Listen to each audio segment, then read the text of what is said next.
The string quartet's music drifted through the Coxeye estate garden like silk ribbons on an afternoon breeze.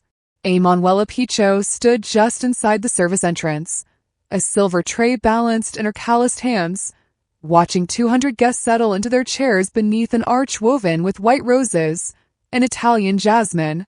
The June sun cast everything in gold, and for a moment, she forgot she was only here to work. "Can you believe Vittoria Bianchi actually landed him?" Gianna whispered beside her, practically vibrating with excitement. "A mafia boss. And so handsome, even in that wheelchair." Manuela said nothing. She'd worked at the estate for 2 years now, long enough to know that Mr. Coxeye deserved more respect than the gossip that followed him like a shadow, long enough to see past the wheelchair to the man who sat in it, the one who'd given her and her 6-year-old daughter Lily a home when they'd had nowhere else to go. The groom sat at the altar now, impeccably dressed in a charcoal suit that fit his broad shoulders perfectly. Alfio Coxeye, 34 years old, waited with the same controlled stillness that characterized everything he did. His dark eyes scanned the crowd with an expression Manuela had learned to read over countless mornings of serving his breakfast, over hundreds of glimpses in hallways and gardens. He was nervous, hopeful even. Something tightened in her chest, though she couldn't have said why. 5 minutes, someone called out. The photographer positioned himself. The officiant adjusted his notes. Marco, Mr. Coxeye's underboss and closest friend, stood beside the wheelchair looking like he'd rather be anywhere else. The tension in his shoulders said what his face wouldn't. Manuela shifted her weight, her sensible shoes already aching after 10 hours on her feet. She should return to the kitchen. Signora Flora would have more trays to prepare, more glasses to polish, but something kept her rooted there, watching. Before we go deeper into this story, drop a comment and tell me where you're watching from. This one is going to break your heart and set your soul on fire. Hit that subscribe button because you do not want to miss what happens next. The dressing room door at the far end of the garden opened. Vittoria Bianchi emerged in a cascade of white silk and diamonds, her blonde hair swept up in an elaborate style that must have taken hours. She looked like she'd stepped out of a magazine, all angles and polish and practiced grace. The kind of woman who belonged in a world of champagne fountains and designer shoes. The kind of woman who made Manuela acutely aware of her own simple black uniform and the way her dark hair never quite stayed in its bun. But Vittoria wasn't walking toward the altar. She was walking toward the side gate, where a sleek black car idled with its door open. The murmur started small, confused whispers rippling through the first few rows. Then it grew. Guests turned in their seats, necks craning, phones lifting to capture what was happening. "Is she?" Gianna's voice died. Vittoria didn't look back. She slid into the car with the practiced ease of someone who'd planned this moment, who knew exactly what she was doing. The door closed. The engine purred. And then she was gone. For 3 heartbeats, no one moved. Then the garden erupted. "I knew it," someone said, loud enough to carry. Did anyone really think she'd go through with it? He's in a wheelchair, for God's sake. She was after his money anyway. Poor thing. She must have realized. Manuela's hands tightened on the tray until her knuckles went white. Poor thing. As if Mr. Coxeye were an object of pity, as if his worth could be measured by whether his legs worked. She looked at him, at Alfio Coxeye, sitting perfectly still at an altar decorated for a wedding that would never happen, surrounded by 200 people who watched him like he was a spectacle.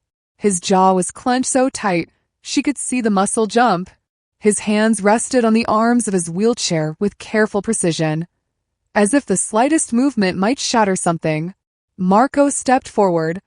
"Boss, let me handle this. I'll clear the—" "No." Alfio's voice cut through the rising noise, quiet but absolute. "Let them watch." And Manuela understood. He wouldn't run, wouldn't hide. He would sit there in his expensive suit and his custom wheelchair and let every single person see exactly what Vittoria Bianchi had done to him. He would absorb the humiliation with the same dignity he brought to everything else, because that was who he was. A man who'd survived an assassination attempt and learned to live in a body that no longer obeyed him. A man who'd rebuilt himself into something harder and stronger, even when the world looked at him and saw only what he'd lost. The cameras flashed. The whispers grew louder. Someone laughed, nervous and cruel. Emanuela set down her tray. "What are you doing?" Gianna hissed, grabbing her arm. She didn't answer. She didn't have words for what was moving through her. This fierce protectiveness that made no sense. He was her employer. She was just a maid who cleaned the East Wing and lived in the staff quarters with her daughter. Their worlds didn't touch, not really, except in the most practical ways. Payment and work, boundaries observed, but she'd seen something in him over these 2 years. The way he treated the staff with respect, never raising his voice, always saying please and thank you like they mattered. The way he'd let Lily pick flowers from his private garden when she thought no one was watching, and then pretended not to notice the gap-toothed smile she'd given him in thanks. The way he came to the estate chapel late at night when he thought everyone was asleep, sitting alone in the shadows like he was searching for something he'd lost. He deserved better than this. Emanuela walked forward. Her shoes clicked on the stone pathway. The crowd parted, shocked into silence by the sight of a maid in her plain black dress and white apron, striding toward the altar like she had every right to be there. Marco moved to intercept her, but Alfio raised one hand. "Stop." She reached him, and the world narrowed to just the two of them. His dark eyes met hers, and she saw surprise there. Recognition. They'd passed each other 1,000 times in hallways, exchanged polite nods, existed in the same space without really seeing each other. He was seeing her now. "May I have this dance?" The words came out steadier than she felt. The garden went absolutely silent. Alfio studied her face for a long moment. "Why would you do this?" "Because you deserve to have your dance." Her voice shook slightly, but she held his gaze. "Everyone deserves their dance." Something shifted in his expression. The iron control softened just a fraction. "You don't have to." "I know." He looked at her hand, extended between them. Then, slowly, he took it. His palm was warm, calloused in unexpected places. She'd imagined his hands would be soft, privileged, but there were calluses from pushing his wheelchair, from the hours of physical therapy she sometimes glimpsed through open doors. Working hands. Hands that knew what it meant to fight for every small victory. The string quartet, stunned into stillness, suddenly began to play. A waltz, tentative at first, then stronger. Emanuela swayed beside his wheelchair, her hand in his, feeling the eyes of 200 people burning into her back. She didn't care. Let them watch. Let them see that Alfio Coxeye was worth this moment of kindness, this small rebellion against cruelty. They moved together in the afternoon light, an unconventional dance that broke every rule she'd ever learned about her place in his world. His thumb brushed across her knuckles, a question and a thank you all at once. When the music ended, she curtsied, old-fashioned, genuine, the way her grandmother had taught her. "Thank you, miss." His voice was rough. "Picho. Emanuela Picho. I won't forget this kindness, Miss Picho." She met his eyes one more time, saw something there she couldn't quite name, and then turned back toward the service entrance. The crowd remained silent, uncertain how to respond to what they'd just witnessed. Gianna grabbed her the moment she stepped inside. "Are you insane? Do you know what you just did?" Emanuela didn't answer. She picked up her tray, with shaking hands, and returned to work, her heart pounding against her ribs. She didn't know that Alfio Coxeye sat at that altar for 5 more minutes, staring at the space where she'd stood. She didn't know that he would ask Marco about her later that night, wanting to know everything about the maid who'd given him back something he thought Vittoria had taken forever. She didn't know that everything was about to change. All she knew was that kindness costs nothing, and some people deserved to be reminded they were worth saving. even if they sat in wheelchairs, even if the world had decided they were less than whole. The kitchen was chaos. Signora Flora moved through the steam and clatter like a general commanding troops, her silver bun slightly askew, flour dusting her black dress. She directed the staff with sharp gestures and sharper words, her Italian accent thickening as the stress mounted. The wedding feast still needed to be served, guests still needed champagne, and the fact that there was no bride didn't change the fact that 200 people expected to be fed. Emanuela slipped back into the rhythm of work, grateful for the familiar motions, arranging canapes on silver platters, polishing wine glasses until they gleamed, checking the temperature of the champagne, anything to stop thinking about what she'd just done. Her hand shook slightly as she folded linen napkins. Madonna Santa! Flora's voice cut through the noise. The kitchen fell silent. The head housekeeper stood in the doorway, hands on her broad hips, her dark eyes fixed on Emanuela. What were you thinking, Cara? Every staff member turned to stare. Emanuela kept her gaze on the napkins. I'm sorry, Signora. I overstepped. It won't happen again. Overstepped. Flora crossed the kitchen in 4 strides and grabbed Emanuela's chin, forcing her to meet her eyes. Not roughly, but firmly, the way she might handle a wayward daughter. You gave that man the only dignity anyone offered him today. Overstepped. She made a dismissive sound and released Emanuela's face.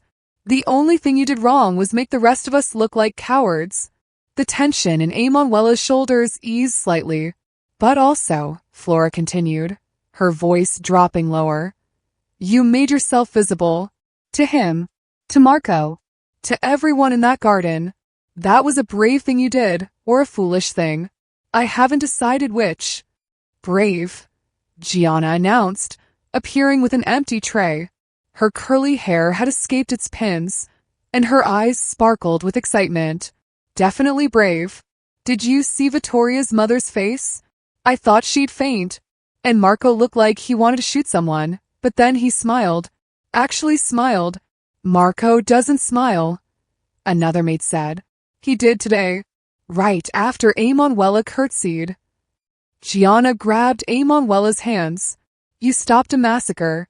That crowd was ready to tear him apart, and you just walked out there like you had every right. Like you were somebody. I am somebody, Emanuela said quietly. The kitchen went still again, but this time with a different quality. Flora's expression softened. She reached out and patted Emanuela's cheek with a floury hand. Yes, Cara, you are. She turned back to the others. And now everybody gets back to work. These guests won't feed themselves, wedding or no wedding. Move. The kitchen exploded back into motion. Emanuela returned to her station, but she felt the weight of curious glances, whispered conversations that stopped when she came near. She crossed a line today, made herself seen in a world where maids were supposed to be invisible. The afternoon dragged on. Guests filtered out in clusters, some scandalized, others amused, all of them eager to spread the story. The wedding that wasn't, the bride who fled, the maid who danced with the groom. Emanuela caught glimpses of him through the service windows. Alfio remained in the garden for another hour, greeting guests with the same controlled courtesy he always showed, as if nothing had happened, as if his fiancée hadn't just humiliated him in front of the entire Italian-American community of their town. Marco hovered nearby, dark and protective, while other men in expensive suits came and went with the careful movements of people conducting business.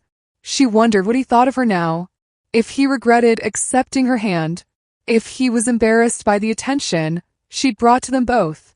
When her shift finally ended at 7, Emanuela's feet ached, and her back protested every movement. She changed out of her uniform in the staff quarters, pulling on jeans and a simple blue shirt that had been washed so many times the color had faded to something soft. She braided her dark hair over one shoulder and grabbed her bag. The walk from the main estate to the staff housing took 5 minutes through the garden. The sun hung low, painting everything amber and gold. Someone had already started dismantling the wedding arch. White roses lay scattered on the grass like snow. The staff quarters were modest but clean. A converted carriage house that had been divided into small apartments. Emanuela and Lily shared 2 rooms on the second floor. A bedroom with 2 narrow beds, a sitting area with a worn sofa and a hot plate for simple meals. The bathroom down the hall served 4 families. It was a palace compared to where they'd lived before. She climbed the stairs, her exhaustion falling away as she heard Lily's laughter through the door. The sound never failed to make something warm bloom in her chest. 3 years ago, she'd sat in a hospital chapel convinced she'd never hear that laugh again. Emanuela opened the door to find her daughter sprawled on the floor, surrounded by crayons and paper. Lily looked up with a gap-toothed grin that could light up entire rooms. "Mama!" She scrambled to her feet and launched herself at Emanuela with the fearless enthusiasm of 6-year-old girls everywhere. Emanuela caught her, breathing in the sweet smell of her hair, feeling the solid warmth of her small body. Alive, healthy, whole. The surgery scar on her chest had faded to a thin line Lily called her superhero mark. "How was the wedding?" Lily asked, pulling back. "Was there cake? Did the princess have a pretty dress?" Emanuela set her down gently. "There was no wedding, sweetheart. The bride changed her mind." "Oh." Lily considered this with the seriousness she brought to everything. "Was the man sad?" "Yes, I think he was. Did you make him feel better?" Emanuela paused, meeting her daughter's enormous brown eyes. "How did children always know?" "I tried." "Good." Lily returned to her drawings. "I'm making pictures of flowers for Mr. Alfio's garden. Mrs. Chun said I could give them to him next time we see him." Mrs. Chun, the elderly woman who watched Lily after school, poked her head out of the tiny kitchen area. "She's been talking about those roses all week. I hope you don't mind. I told her she could pick a few next weekend if she asked permission." "Of course." Emanuela moved to see what Lily had drawn. Bright splashes of color covered the pages. Roses and jasmine, and some flowers that existed only in a child's imagination. In the corner of one page, a stick figure in a wheelchair sat among the blooms. "That's Mr. Alfio," Lily explained. "He likes the garden. I see him there sometimes when Mrs. Chun brings me home from school. He looks lonely. Maybe he just likes the quiet," Emanuela suggested, though her daughter's observation settled uncomfortably in her chest. "Lonely people like quiet," Lily said with the absolute certainty of someone who'd figured out a universal truth. "But they don't like being alone." Mrs. Chun caught Emanuela's eye and smiled. "Out of the mouths of babes." After Mrs. Chun left, Emanuela heated soup on the hot plate, while Lily chattered about her day at school, reading lessons and playground politics, and a boy named Tommy who'd pushed her friend Sarah. Lily had informed Tommy that pushing was wrong and he needed to apologize. He had, apparently, run away crying. "Did you push him back?" Emanuela asked, ladling soup into bowls. "No." Lily swung her legs from her chair. "You said fighting doesn't fix things. You said kindness is stronger." Emanuela's throat tightened. "That's right, baby." They ate dinner together on the small table by the window, watching the sun sink behind the main estate. The building glowed in the twilight, all stone and arched windows, and the kind of old-world elegance Emanuela had only seen in movies before she'd started working here. "Mama?" Lily's voice was quiet.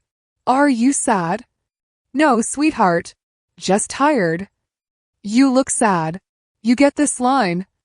Lily touched her own forehead, mimicking the crease Emanuela knew appeared between her eyebrows when she worried. "I did something today," Emanuela said slowly. "Something I probably shouldn't have done, and now I don't know if it was the right thing." "Did it help someone?" "I think so. I hope so." Lily nodded, satisfied. "Then it was right. You always say if something helps someone and doesn't hurt anyone else, it's probably the right thing." When had her daughter become so wise? Emanuela reached across the table and squeezed her hand. The hand that had been so pale in that hospital bed, hooked to machines that beeped and hummed. The hand that had gripped Emanuela's fingers with desperate strength when they'd wheeled her into surgery. That stranger in the chapel had given her this. These moments. This ordinary evening with soup and crayons, and a daughter who saw the world with clear eyes. After Lily fell asleep, curled up in her narrow bed with her stuffed rabbit tucked under her chin, Emanuela stood at the window, looking out at the estate. Lights glowed in the windows of the main house. She wondered which room was his. If he was alone. If he was replaying the afternoon in his mind the way she was. She still wore her wedding ring. The simple gold band Marco, her late husband, had slipped on her finger 7 years ago. He died in a construction accident when Lily was 2, leaving Emanuela with a toddler, medical bills, and a grief so profound she sometimes forgot to breathe. She touched the ring now, spinning it around her finger. Marco had been a good man, kind, gentle. He would have told her she did the right thing today, would have been proud of her for standing up when everyone else looked away. Emanuela didn't know why she'd done it, didn't understand the impulse that had made her set down her tray and walk into that garden. She only knew that when she'd seen Alfio Coxeye sitting at that altar, abandoned and mocked, something in her chest had cracked open. He'd looked the way she'd felt in that hospital chapel 3 years ago. Alone, desperate, convinced the world had decided he wasn't worth saving. She understood that feeling better than anyone should have to. A knock at the door startled her. She glanced at Lily to make sure she was still asleep, then opened it to find Gianna, holding a covered dish. Florist sent leftovers, her friend said, slipping inside. Wedding food. Might as well not waste it. She set the dish on the table and turned to face Emanuela, her expression unusually serious. Marco came to the kitchen after you left. Emanuela's stomach dropped, and he asked about you. Your full name, how long you've worked here if you have family. Gianna's eyes gleamed. Emanuela, I think Mr. Coxeye wants to know who you are. He's my employer. He should know who his staff are. Not like this, Marco said. She lowered her voice even though Lily was asleep. He said the boss hasn't stopped asking questions. About you. About Lily. About why a maid would risk her job to dance with him. I didn't risk my job. Didn't you? Gianna sat on the sofa, patting the cushion beside her. You made yourself visible today, to a man who doesn't forget faces, or kindness. She paused. Be careful, Emanuela. This could change things. Nothing's going to change, Emanuela said, but the words fell hollow even as she spoke them. She thought about his hand in hers, the calluses on his palm, the way he looked at her like he was seeing her for the first time, really seeing her as a person instead of a uniform. Everything had already changed. She just didn't know it yet. The east wing smelled of lemon polish and old books. Emanuela worked her way through the bedrooms with practiced efficiency, her cloth moving in steady circles across mahogany dressers and marble-top tables. Dust motes danced in the morning light streaming through tall windows that overlooked the garden. This was her domain. The territory Flora had assigned her 2 years ago. 12 bedrooms, a library, and the small private chapel at the end of the hall. It was Tuesday, 5 days after the wedding that wasn't. She'd perfected the art of invisibility in these rooms, moving quietly, disturbing nothing, leaving spaces cleaner than she'd found them without any evidence she'd been there at all. The family who'd built this estate a century ago would have expected nothing less from their servants. Some things never changed, even when the Coxeye family took over and filled the rooms with different ghosts. The library door stood open. Emanuela paused in the hallway, her cleaning caddy in hand, listening for any sound from within. Empty. She stepped inside, breathing in the familiar scent of leather and paper. Floor-to-ceiling shelves lined every wall, filled with books in Italian and English, some so old their spines had faded to illegibility. A massive desk dominated one corner, its surface neat except for a single book left open. She moved closer, curious despite herself. The book was in Italian. She couldn't read most of it, but she recognized the illustrations. Dante's Inferno. Someone had marked a passage with a silk bookmark.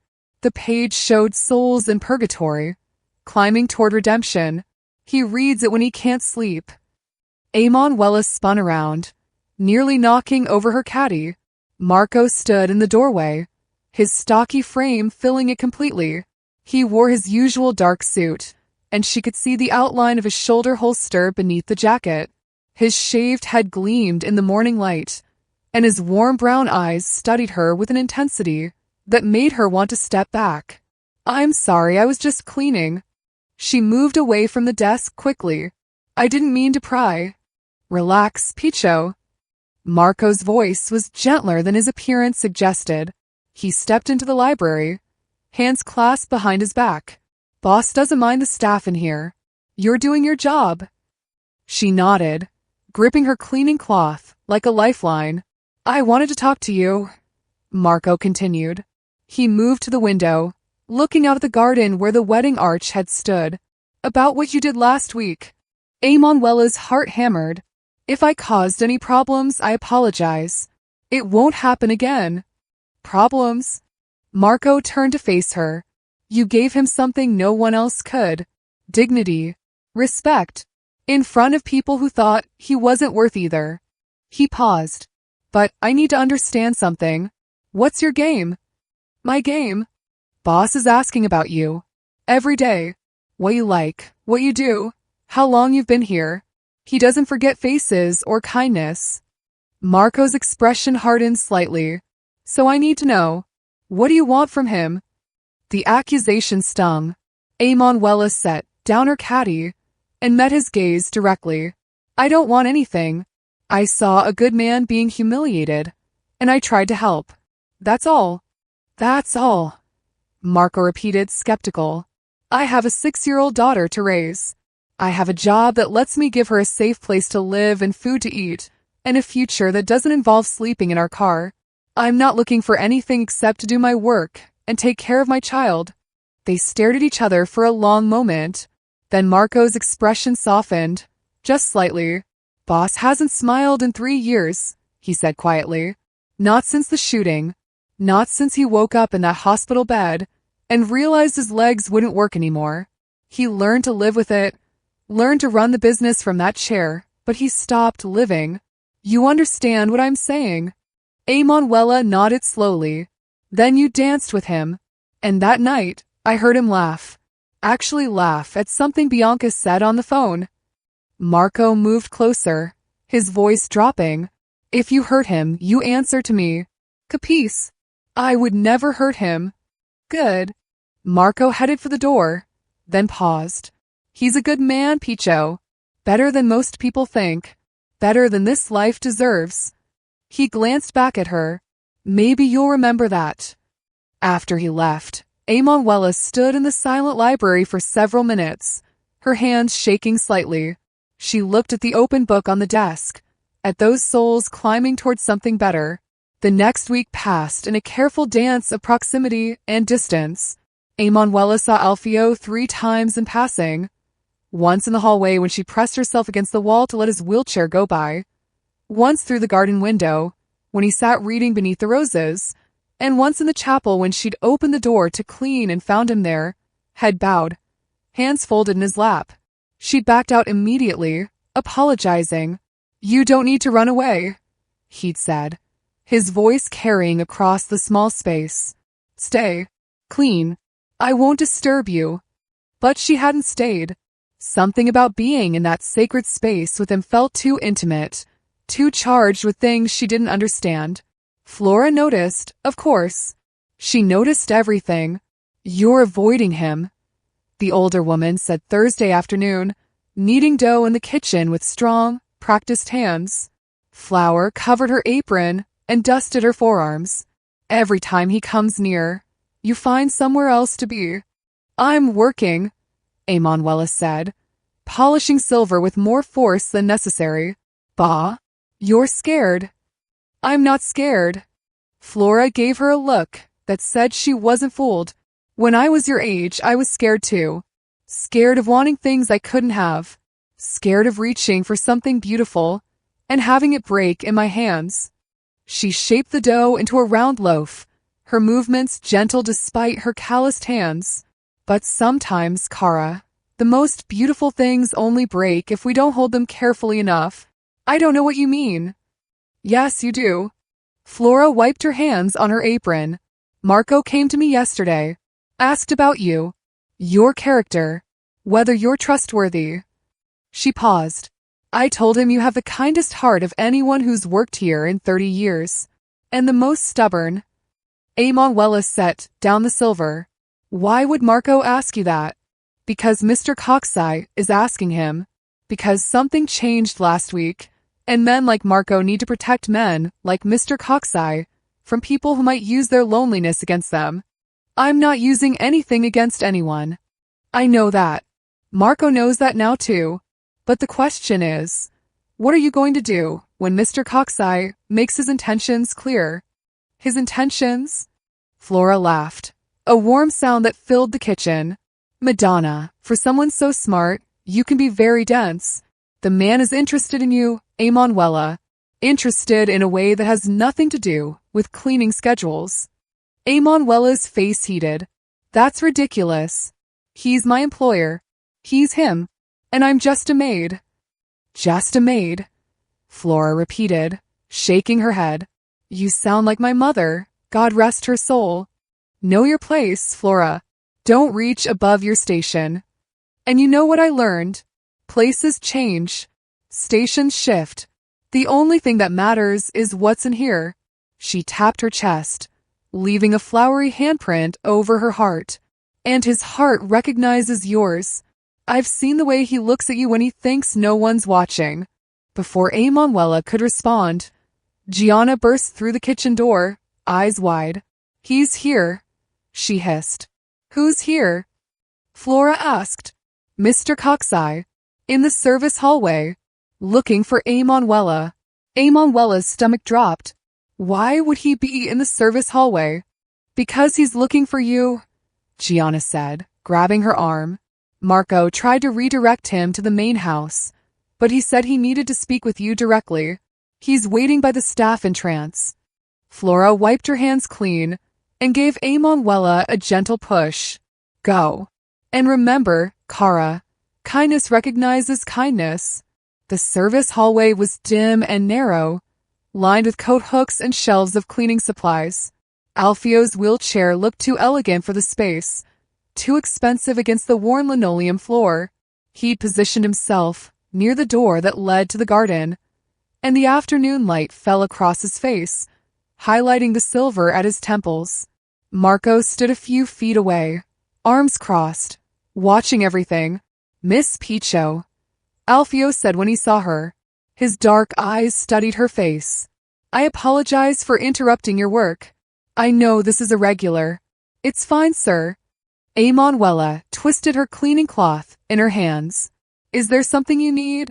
A conversation, but not here. He glanced at Marco.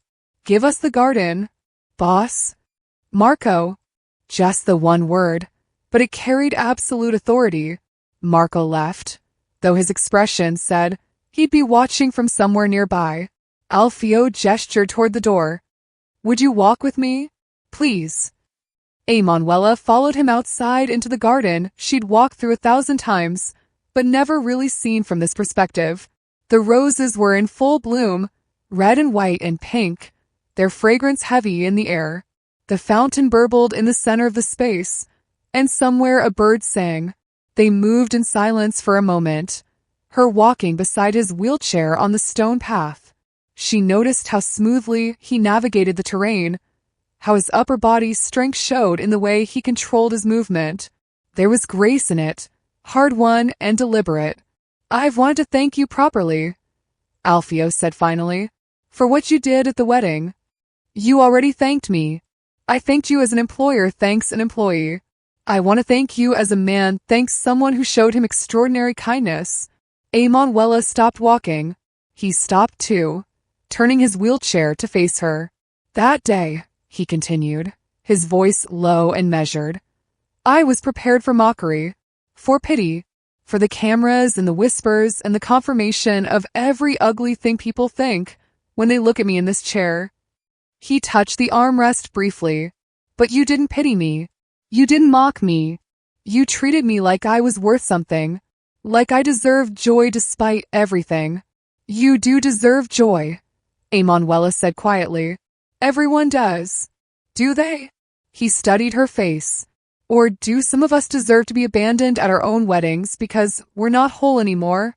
The bitterness in his voice made her chest ache. She crouched down, bringing herself to his eye level without thinking about propriety or boundaries. You are whole. You're more whole than most people who have working legs. You survived something that should have killed you, and you build a life anyway. That's not weakness. That's strength. His hands tightened on the wheelchair arms. You speak as if you know something about survival. I do.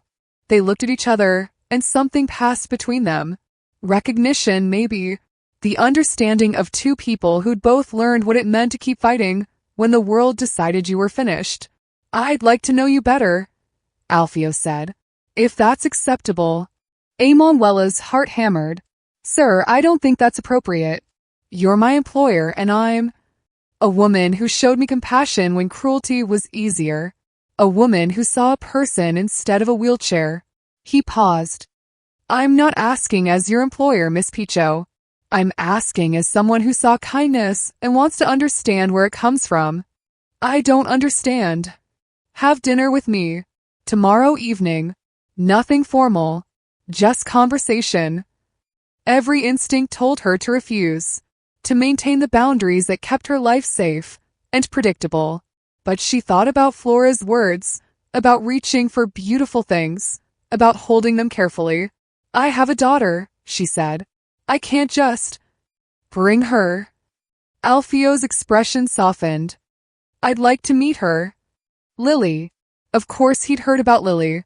Marco's questions, Flora's observations, the gossip that flowed through the estate like water.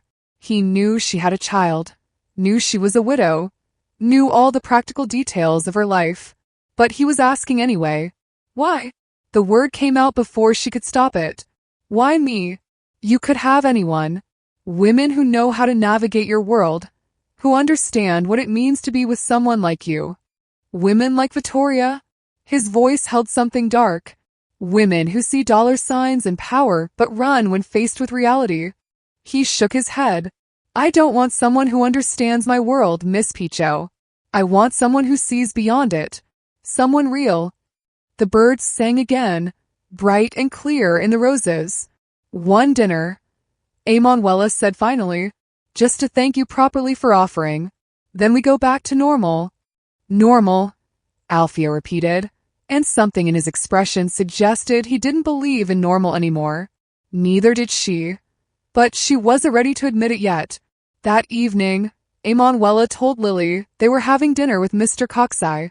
Her daughter's face lit up like Christmas morning. The wheelchair man. Really? Lily bounced on her bed. Can I show him my drawings? The ones of the flowers. If he wants to see them. He will. He's lonely, Mama. Lonely people always like when you show them things you made. It helps them feel less alone. Emanuela sat beside her daughter, smoothing her dark hair. How do you know he's lonely? I see him in the garden sometimes. He sits by the roses and just looks at them, like he's trying to remember something happy. Lily leaned against her mother's shoulder. And once, I waved at him from the window and he waved back. He smiled, but it was a sad smile. The kind you make when you miss someone. Out of the mouths of babes, Mrs. Chun had said. Emanuela held her daughter close, breathing in the sweet scent of her hair, and wondered what she was getting them into. Across the estate, in the library where purgatory's souls climbed toward redemption, Alfio sat alone in the gathering darkness. He didn't turn on the lights. He just sat there, hands folded in his lap, thinking about a woman with kind eyes and calloused hands who'd treated him like he mattered. For the first time in 3 years, He felt something like hope. And hope, he'd learned, was the most dangerous thing of all. Emanuela couldn't sleep. She lay in her narrow bed, listening to Lily's soft breathing across the room, watching moonlight paint silver patterns on the ceiling. Her mind replayed the conversation in the garden on an endless loop. The way Alfio had looked at her, the invitation, her own foolish agreement. What had she been thinking? She rolled onto her side, the mattress creaking softly beneath her. Through the thin wall, she could hear Mrs. Chen's television murmuring in the next apartment. Someone walked past in the hallway, footsteps echoing on old wood. Normal sounds, ordinary sounds, the soundtrack of a life she understood. Dinner with Alfio Coxeye was not ordinary. Emanuela twisted her wedding ring around her finger, the gold warm from her skin. Marco would have known what to say. Her late husband had possessed an easy confidence she'd always envied, a certainty about his place in the world. He would have laughed at her nervousness, kissed her forehead, and told her to stop overthinking everything. But Marco was gone, and she was alone with a decision that felt too big for her small room. She sat up, giving up on sleep. The clock on the dresser read 2:17. In 5 hours, she'd need to be in the kitchen, helping Flora prepare breakfast. In 15 hours, she'd be sitting down to dinner with a man who made her pulse race and her palms sweat, a man who was her employer, a man who lived in a different world, a man in a wheelchair who'd been abandoned at his own wedding barely 2 weeks ago. Emanuela pressed her hands to her face, feeling the rough calluses on her palms. These were working hands, hands that scrubbed floors and polished silver, and changed her daughter's sheets when nightmares left them sweat-soaked. What could she possibly offer someone like Alfio Coxeye? "You're awake." She jumped slightly. Lily sat up in her bed. Her stuffed rabbit clutched her chest, her dark hair a wild halo around her face. "Did I wake you, baby? I'm sorry. You're breathing loud, like you do when you're worried." Lily climbed out of her bed and padded across the floor, crawling into Emanuela's lap with the unconscious ease of children who still believed their mothers could fix anything. "What's wrong?" Emanuela wrapped her arms around her daughter, breathing in the sweet scent of her hair. "Nothing's wrong. Just thinking. About tomorrow? About dinner with Mr. Alfio?" "Yes." Lily was quiet for a moment, her small fingers playing with the hem of Emanuela's nightgown. "Are you scared?" "A little bit." "Why?" "He's nice." "How do you know he's nice?" "Because sad people are usually nice. They remember what it's like to hurt, so they try not to hurt other people." Lily looked up at her mother with those enormous brown eyes that saw too much. "And he smiled at me when I waved. Mean people don't smile at kids they don't know." Emanuela held her daughter tighter. "When did you get so smart?" "I was born smart. You tell me that all the time." Lily yawned, snuggling closer. "Mama?" "Yes, baby. It's okay to be scared of good things. Mrs. Chun says sometimes the best things are scary because we're afraid they'll go away." She yawned again. "But Mr. Alfio won't go away. He lives here." Out of the mouths of babes, Emanuela carried Lily back to her bed, tucking the rabbit in beside her. Her daughter was asleep again within minutes, her breathing deep and even. But Emanuela stood by the window, looking out the main house glowing in the darkness, and wondered if 6-year-olds understood things adults had forgotten. The next morning arrived gray and humid, promising rain. Emanuela moved through her morning routine on autopilot, showering in the shared bathroom, braiding her hair while it was still wet, pulling on her uniform. She walked Lily to Mrs. Chen's apartment at 6:30, kissed her goodbye, and headed to the main house. The kitchen was already controlled chaos. Flora directed 2 younger maids through breakfast preparations while simultaneously kneading dough and shouting instructions in Italian. She looked up when Emanuela entered, her sharp eyes taking in everything. The shadows under her eyes, the tension in her shoulders, the way she twisted her wedding ring. "You didn't sleep," Flora said. It wasn't a question. I slept enough. Bah, you look like death. Here. She shoved a cup of espresso into Emanuela's hands. Drink. Then we talk. I have work to do. The work can wait 5 minutes. Drink. Emanuela drank, the bitter coffee burning down her throat and settling in her stomach like a rock. Flora watched her with those knowing eyes, then wiped her hands on her apron and gestured toward the pantry. In there, now. The pantry was a small room lined with shelves of dry goods and preserved vegetables. Flora closed the door behind them, and suddenly the kitchen noise became muffled, distant. They stood between sacks of flour and jars of olive oil, while Emanuela tried to find words for the knot in her chest. I can't do this, she said finally. Do what? Have dinner with him. Accept whatever this is he's offering. I'm not. She gestured helplessly at herself. Look at me, Flora. I'm a maid, a widow with a child. I have $300 in my bank account and more debt than I'll ever pay off. What could I possibly offer someone like Alfio Coxeye? Flora was quiet for a long moment. Then she reached out and took Emanuela's face between her hands, her palms warm and slightly rough with flour. You listen to me, Kara. I've worked in this house for 30 years.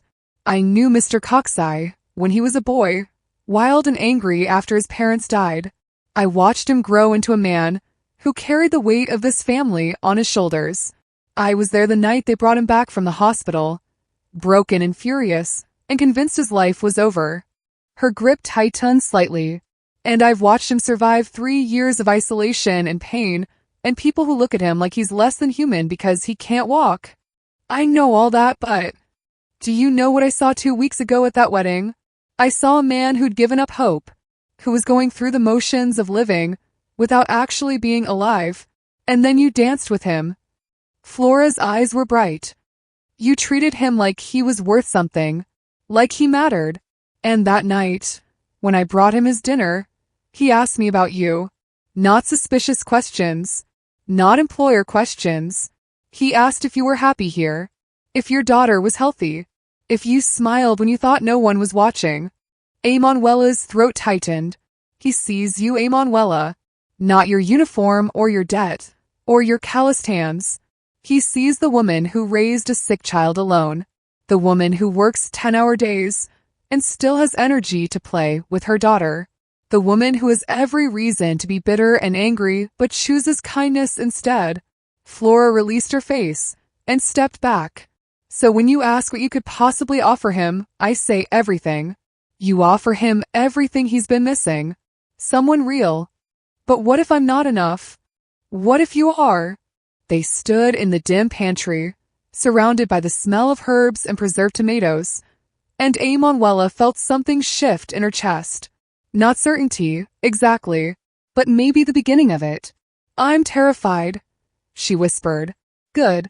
Terror means you care. Means this matters. Flora pulled her into a brief, fierce hug that smelled of flour and garlic. Now go do your work. And tonight, you put on something nice and you take your beautiful daughter to dinner, and you let yourself imagine, just for a few hours, that happiness is allowed. Emanuela spent the rest of the morning in a fog. She cleaned the East Wing bedrooms with mechanical precision, her body going through familiar motions while her mind spun. She dusted the library, careful not to disturb the books still open on the desk. Dante's Purgatory. Souls climbing towards something better. Was she climbing too? At noon, Gianna found her in the linen closet, counting towels. Okay, that's it. We're talking. Her friend grabbed her arm and pulled her into one of the unused guest bedrooms, closing the door behind them. You've been walking around like a ghost all morning. What's going on? Nothing. Dio mio, you're a terrible liar. Gianna sat on the edge of the bed, patting the space beside her. Tell me everything, and don't leave anything out. So Emanuela told her about the garden conversation, about Alfio's invitation, about her sleepless night, and her conversation with Flora, and the way her stomach twisted every time she thought about sitting across a table from him. Gianna listened without interrupting, her expressive face cycling through excitement and concern and something softer.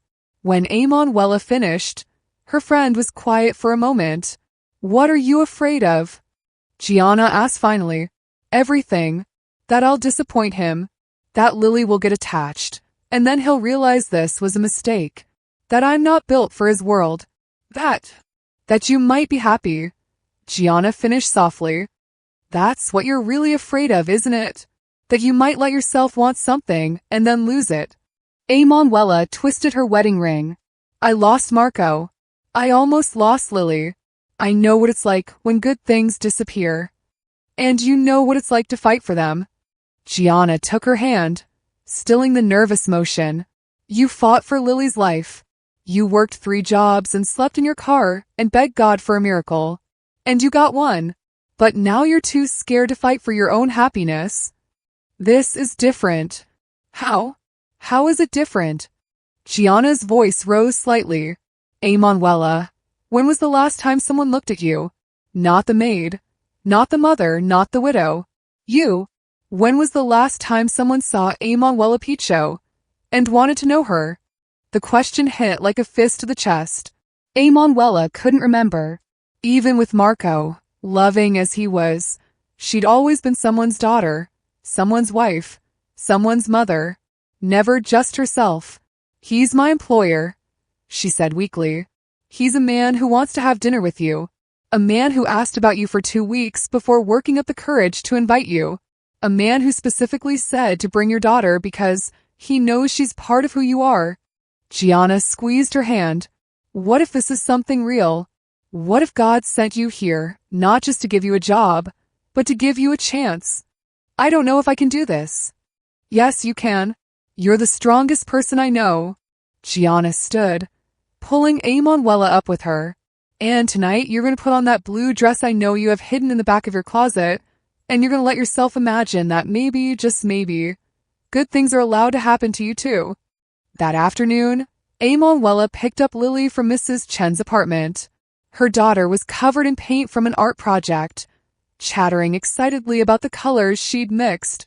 "Mrs. Chen says blue and yellow make green, but I think they make something in between that doesn't have a name yet," Lily announced as they walked back to their room.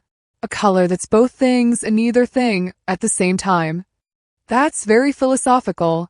"What's philosophical?" "It means you're thinking about big ideas." Lily considered this. "Oh, like how we're having dinner with Mr. Alfio, and you're scared but also excited." Emanuela stopped walking. "How did you know I was excited?" "Because you keep touching your hair. You only do that when you're excited and trying to hide it." Lily looked up at her with those wise, ancient eyes. "It's okay to be excited, Mama. Excited is good." They spent the next hour getting ready. Emanuela ran a bath for Lily, scrubbing paint off small hands and washing her daughter's hair until it shone. She helped her into the yellow dress with sunflowers that Mrs. Chun had given them for Easter, the one that made Lily look like a dandelion in human form. Then she stood in front of their small mirror, staring at her own reflection, the blue dress Gianna had mentioned hung from a hook on the wall.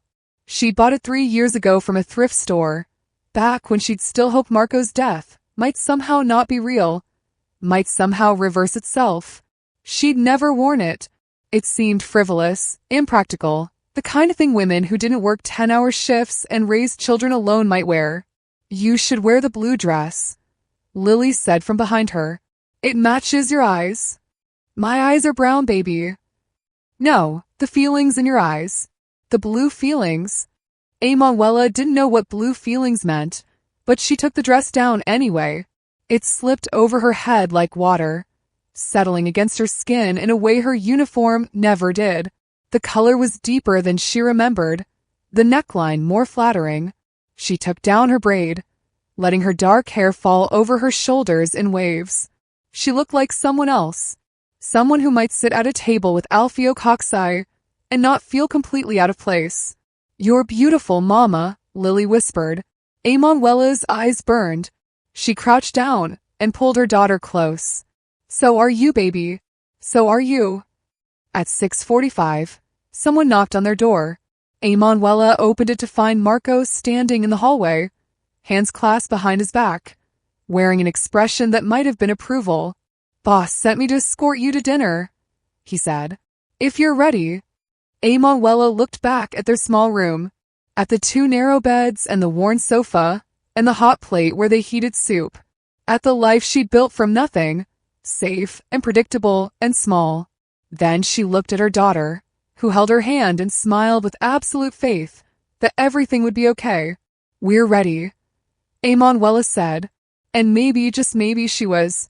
Marco led them through the garden as the sun set, painting everything gold and amber. They didn't go to the main house. Instead, he brought them to a smaller building Emanuela had never entered, a converted carriage house that had been transformed into a private dining room.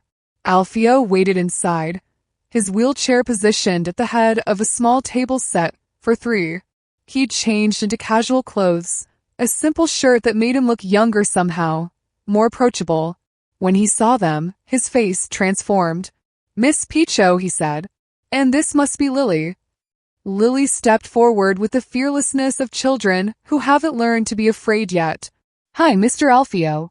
I brought you drawings. Mama said I could show you if you wanted to see them." "I would love to see them." He looked at Emanuela, and something in his expression made her chest ache. "Thank you for coming. Thank you for inviting us." Marco nodded once and left, closing the door behind him, and Emanuela stood in the warm light of the dining room, her daughter's hand in hers, facing a man who looked at her like she was worth seeing. She'd made her choice. Now she just had to see where it led. The dining room was smaller than Emanuela expected, warmer. Candles flickered on the table, their light dancing across cream-colored walls and reflecting in the tall windows that looked out on the darkening garden. Someone had set three places with simple white plates and cloth napkins, arranged fresh flowers in a low centerpiece that wouldn't block anyone's view. It felt intimate without being overwhelming. Intentional. Alfio gestured toward the chairs on either side of him. "Please sit. I hope you like pasta." I asked Flora to keep it simple. Lily climbed into her chair without hesitation, arranging her yellow dress carefully around her legs. She set her rolled-up drawings on the table beside her plate, then looked at Alfio with open curiosity. "Can I ask you something?" she said. "Lily," Emanuela warned softly, settling into her own chair. "It's all right." Alfio leaned forward slightly, giving Lily his full attention. "Ask me anything. Does your wheelchair have a name?" Emanuela's face heated, but Alfio smiled. A real smile that reached his eyes and transformed his usually serious expression into something younger, lighter. "No, I never thought to name it. Should I?" "Yes. Everything important should have a name. My rabbit is named Mr. Whiskers, even though he doesn't have whiskers because he's stuffed. But he still needs a name so he knows he matters." Lily tilted her head, studying the wheelchair with the intensity she brought to all her observations. "Your chair is silver and shiny, like a knight's armor. You should call it something brave. What would you suggest?" "Lancelot. He was the bravest knight, Mama says." "Lancelot it is, then." Alfio extended his hand across the table. "Thank you for naming my chair Miss Lily." Lily shook his hand solemnly, as if they'd just concluded important business. Emanuela watched the exchange, something tight unwinding in her chest. He didn't talk down to her daughter, didn't dismiss her childish logic, or treat her like an interruption. He engaged with her as if 6-year-olds naming wheelchairs was the most natural thing in the world. A young man Emanuela didn't recognize brought in their first course, a simple Capri salad with tomatoes so ripe they looked ready to burst. He set the plates down quietly and disappeared. "I should apologize," Alfio said, picking up his fork. "I'm not much of a cook myself, so I relied heavily on Flora's expertise. I hope this meets expectations." "It's perfect," Emanuela said. The tomato melted on her tongue, sweet and acidic, dressed with olive oil so good it tasted green. She realized she was actually hungry, that the knots in her stomach had loosened somewhere between walking through the door and watching Lily name a wheelchair. They ate in comfortable silence for a few moments. Lily swung her legs under the table, humming softly to herself. Through the windows, fireflies began their evening dance in the garden, tiny pulses of light in the gathering darkness. "Mama says you got hurt," Lily said suddenly, setting down her fork. 3 years ago. "Lily," Emanuela said again, more firmly this time, but Alfio held up a hand. "Yes, I got hurt. There was an accident, and it damaged my spine. That's why I can't walk anymore." Lily nodded slowly, processing this information with a seriousness she brought to difficult truths. "I got hurt too. 3 years ago, just like you." "Did you?" "My heart was broken. Not sad broken, but really broken. The doctor said I needed surgery or I would die." She said it matter-of-factly, the way children spoke about things they didn't fully understand the weight of. But someone paid for it.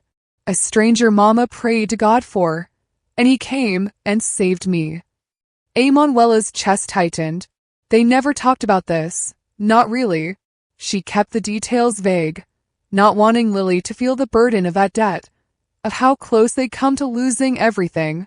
Alfio had gone very still, his expression carefully neutral. That was very kind of the stranger.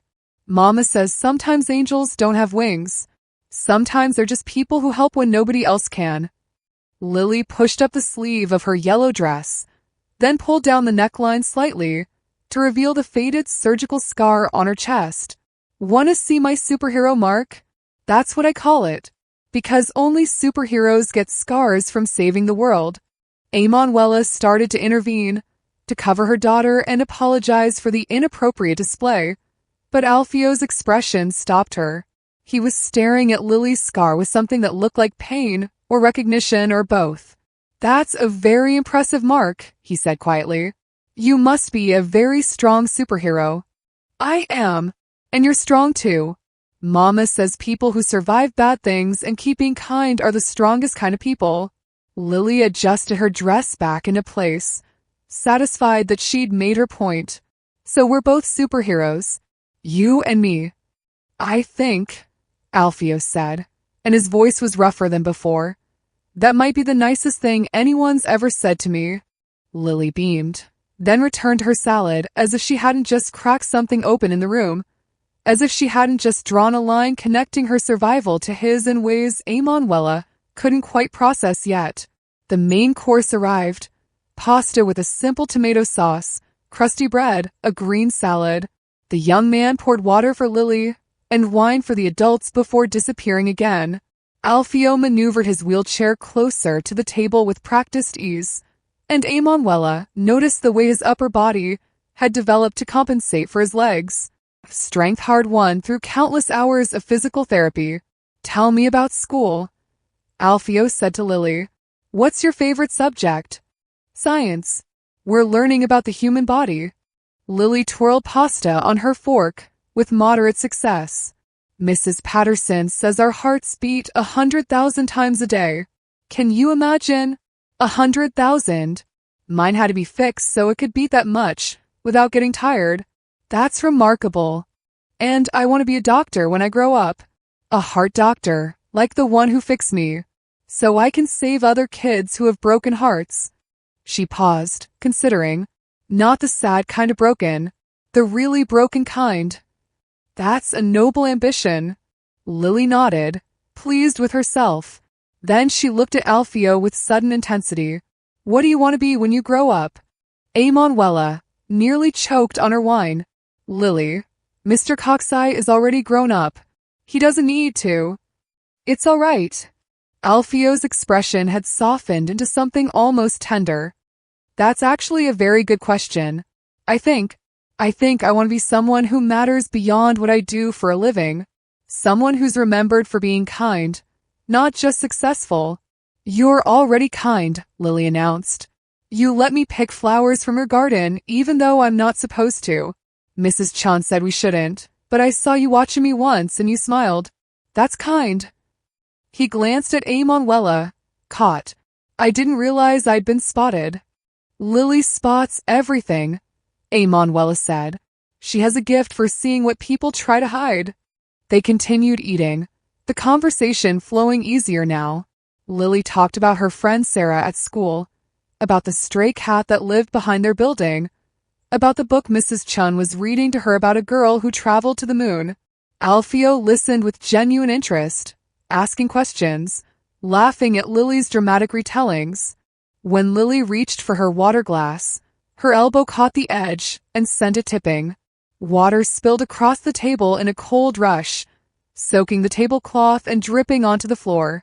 Oh no! Lily's face crumpled. I'm sorry, I didn't mean to, Hey! Alfio grabbed his napkin and started mopping up the water with calm efficiency. It's just water. Happens to me all the time, actually. Last week I knocked over an entire pot of coffee. Marco still hasn't let me forget it. Emanuela joined in, helping soak up the spill, while the young man reappeared with fresh linens. Within minutes, the table was restored. A new glass of water set in front of Lily. See, Alfio said, no harm done. And now you know that even adults spill things. Lily's relief was visible, her shoulders relaxing. She took a sip from her new glass, more carefully this time, and returned to her pasta. The easy recovery, the lack of judgment or irritation, struck Emanuela as profound. She'd worked in enough homes to know how the wealthy often treated small disasters, how quickly they could make someone feel less than. But Alfio had treated it like nothing, had even shared his own clumsiness to make Lily feel better. Dessert was panna cotta with strawberries, creamy and sweet. Lily ate hers in small, savoring bites, her eyelids growing heavy as the meal wound down. The long day and the big dinner were catching up with her. Should I show you my drawings now? She asked around a yawn. Before I forget. I would love to see them. Lily unrolled her papers, spreading them across the cleared table. Bright crayon flowers bloomed across the pages, some recognizable, others purely imaginative. And there in the corner of one page, the stick figure in a wheelchair sitting among roses. This is you, Lily said, pointing. You looked peaceful in the garden, like you were thinking about good things. Alfio studied the drawing for a long moment. When he looked up, his eyes were bright. May I keep this one? Really? You want to keep my drawing? Very much. Lily's smile could have powered the entire estate. Okay, but you have to put it somewhere you'll see it. So you remember that someone thinks you're worth drawing. The words hung in the air, simple and devastating. Emanuela's throat tightened as she watched Alfio carefully roll up the drawing, holding it like it was precious. I'll put it in my library, he promised, where I'll see it every day. 20 minutes later, Lily was asleep on the sofa in the corner of the dining room, curled up with a cushion, her rabbit tucked under her chin. The candles had burned lower, and the fireflies had multiplied in the garden beyond the windows. Emanuela and Alfio sat at the table, their wine glasses refilled, the comfortable silence of the meal settling around them like a blanket. She's remarkable, Alfio said quietly, his gaze on the sleeping child. You've raised her well. She raises herself mostly. She's wiser than I'll ever be. Emanuela traced the rim of her glass. I'm sorry if she was too forward. She doesn't understand boundaries sometimes. Don't apologize. Her honesty is refreshing. He turned to look at Emanuela, really look at her, and she felt the weight of his attention like a physical thing. Can I ask you something? Of course. Why did you agree to come tonight? You could have refused. Should have refused, probably. I'm your employer. This crosses every professional boundary. Emanuela considered the question, turning it over in her mind. I don't know exactly. Maybe because you asked. Maybe because Lily was excited. Maybe because... She paused, searching for truth. Because you looked at me in the garden like I was a person, not a maid. And it's been a long time since someone looked at me that way. Your husband. Yes. Marco saw me, loved me, but he's been gone 4 years and somewhere along the way, I forgot that I existed outside of what I do for other people. She met his gaze. And then you invited me to dinner. Not to discuss work or give me instructions, but just to talk. To be here. It felt important somehow. Alfio nodded slowly. I'd like to do this again. If you're willing. Emanuela's heart hammered. Why me? You could have anyone. Women who know how to move in your world. Who understand what it means to be with someone like you. Women who wouldn't cause gossip or complications. I don't want women like that. His voice was firm, certain. I had a woman like that. Vittoria understood my world perfectly. Understood the business, the expectations, the social requirements. And the moment things became difficult, the moment she had to face what being with me actually meant, she ran. He leaned forward slightly, his dark eyes intense. The wedding wasn't the first time someone looked at me like I was broken. It was just the most public. I've spent 3 years watching people decide what I'm worth based on whether my legs work. Watching women smile and flirt, and then find excuses to leave when they remember I'm in this chair.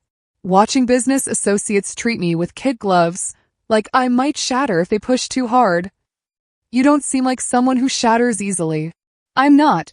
But I'm also not someone who forgets kindness. He held her gaze. 2 weeks ago, you walked across that garden and asked me to dance. Not because you pitied me. Not because you wanted something from me. You did it because you saw a person who deserved dignity, and you gave it to him. No one's looked at me like that since the shooting. No one's seen past the wheelchair to the man sitting in it. Emanuela's throat was tight. I see you. I know. That's why I want to know you. That's why I asked you here. He paused. I don't want someone who understands my world, Miss Picho. I want someone who sees beyond it. Someone real. Someone who knows what it's like to fight for survival and come out the other side, still capable of compassion. How do you know I'm like that? Because you raised that little girl over there. He gestured toward Lily's sleeping form.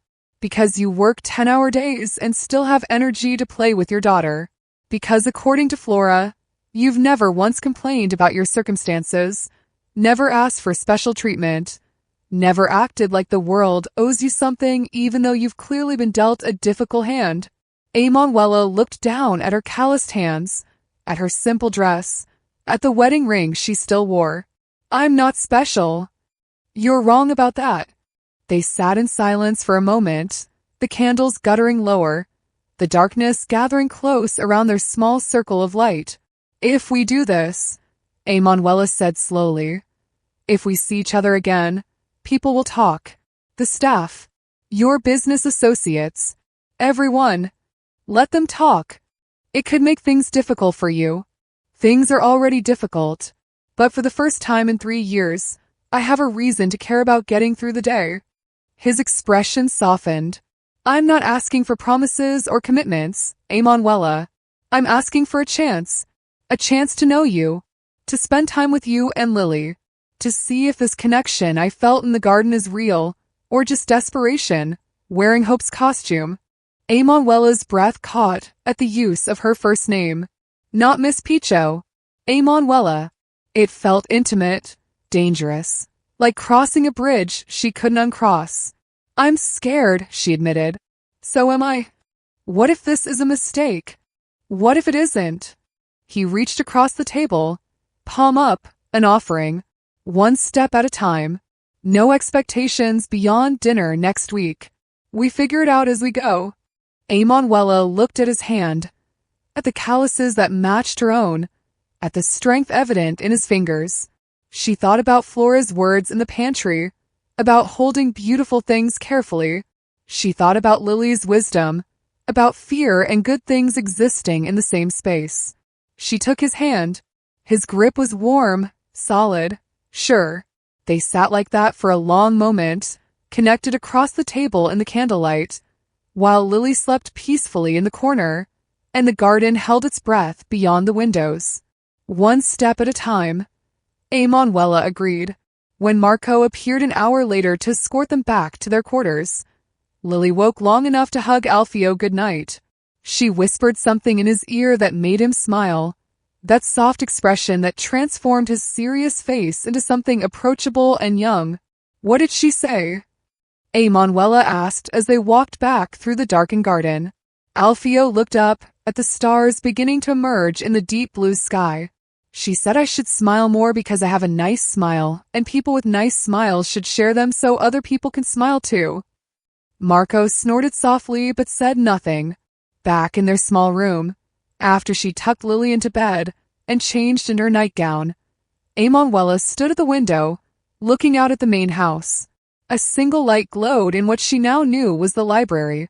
She imagined Alfio there, surrounded by his books, her daughter's drawing on the desk beside Dante's Purgatory. She touched the place where his hand had held hers and felt the warmth still lingering. One step at a time, she'd taken the first step. Now she just had to find the courage for the second, and the third, and all the ones that would follow, leading her into a world she didn't understand but suddenly, desperately wanted to explore. 3 days after the first dinner, Alfio invited them back. Manuela hesitated in the hallway where Marco had delivered the message, twisting her wedding ring around her finger. One step at a time, she'd promised, but each step felt like walking across a tightrope suspended over something vast and unknown. He said to tell you dinner's at 7, Marco added, his expression unreadable, and that Lily should bring more drawings if she wants. He hung the first one in his library. So they went, and then they went again the following week, and the week after that, until Tuesday and Thursday dinners became part of their routine, as natural as Manuela's morning shift or Lily's bedtime stories. The second dinner was less formal than the first. They ate in the same private dining room, but this time Alfio had asked Flora to make pizza, and they'd ended up laughing when Lily got sauce on her nose and tried to lick it off. The third dinner happened in the garden at sunset, a simple picnic on blankets, while birds sang their evening songs and Lily chased fireflies between courses. By the fourth dinner, Manuela stopped thinking of reasons to refuse. Week 2 brought warm evenings and longer daylight. After their Thursday meal, Alfio suggested a walk through the estate gardens. Lily immediately positioned herself behind his wheelchair, her small hands gripping the handles. I can push, she announced. I'm very strong. Mrs. Chun says I have muscles like a superhero. Alfio glanced back at her, amusement playing at the corners of his mouth. All right then, but if I start rolling too fast, just hold on tight. I'm not scared of fast. They moved through the garden at a leisurely pace, Lily narrating everything she saw with the enthusiastic detail of someone who found magic in ordinary things. The roses were queen flowers. The fountain was where mermaids lived before they went back to the ocean. The stone bench near the hedge was the thinking bench because it looked like it had thoughts. Manuela walked beside them, listening to her daughter's chatter and watching the way Alfio responded to each observation with genuine interest. He didn't dismiss her imaginative logic or correct her fantastical explanations. He engaged with her world as if 6-year-old philosophy was the most important thing he could be doing with his evening. Mr. Alfio, Lily said, pronouncing his name the way she'd started to, making it one word that belonged only to him. Why do you have so many roses? My mother loved them. When I was young, before she died, she used to say that roses were proof God believed in second chances. Why second chances? Because they bloom again every year, no matter how harsh the winter was. They always come back. Lily considered this with the gravity she brought to profound truths. That's like people too. Sometimes people have hard winters, but they can bloom again if they try. Alfio stopped his wheelchair, turned to look at the child pushing him. Yes, exactly like that.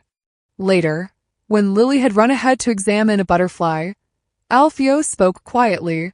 She's going to make an extraordinary doctor someday. If we can afford medical school, Manuela said, the practical worry never far from her thoughts. She'll afford it. His tone carried certainty. Extraordinary people find ways. And she has you, which means she already knows what it means to fight for what matters. They walked in comfortable silence for a while, the garden settling into twilight around them. Emanuela found herself stealing glances at him when she thought he wasn't looking, noticing details she'd missed before. The way his dark hair curled slightly at his collar, the precise movements of his hands on the wheels, the network of small scars on his knuckles that told stories he hadn't shared yet. "Tell me about your husband," Alfio said suddenly. The question didn't feel intrusive, just curious. "Open." Emanuela took a breath, pulling up memories she usually kept locked away. "Marco Piccio. We met when I was 19, married at 20. He worked construction, made terrible jokes, and believed that kindness was the most important thing a person could offer the world." She smiled despite the ache. "He died in a scaffolding collapse when Lily was 2. One minute he was there and the next he wasn't." "I'm sorry." "So am I. He was good. The kind of good that's rare." She paused. "But I can't live in the past. Lily needs a mother who's present, not one who's drowning in what was." Alfio nodded slowly. "My parents died in a car accident when I was 12. My uncle Tommaso took me in, raised me in this world. The business, the territory, all of it. He was hard but fair. Taught me that power without principle destroys everything it touches." He looked out at the garden. "I took over when I was 24 after he died of a heart attack. Spent the next 7 years building, expanding, proving myself. Then someone decided a bullet was the best way to resolve a disagreement, and I woke up in a hospital bed, unable to feel my legs. That must have been terrifying." It was clarifying. His voice was matter of fact. "You learn quickly who actually cares about you versus who cares about what you can do for them. The list gets very short." Lily came running back, breathless and grinning. "The butterfly landed on my hand. Did you see? It was yellow and black, and it stayed for 5 whole seconds." "I saw," Alfio said, though he'd been looking at Emanuela the entire time. Week 3 arrived with oppressive heat and the promise of thunderstorms.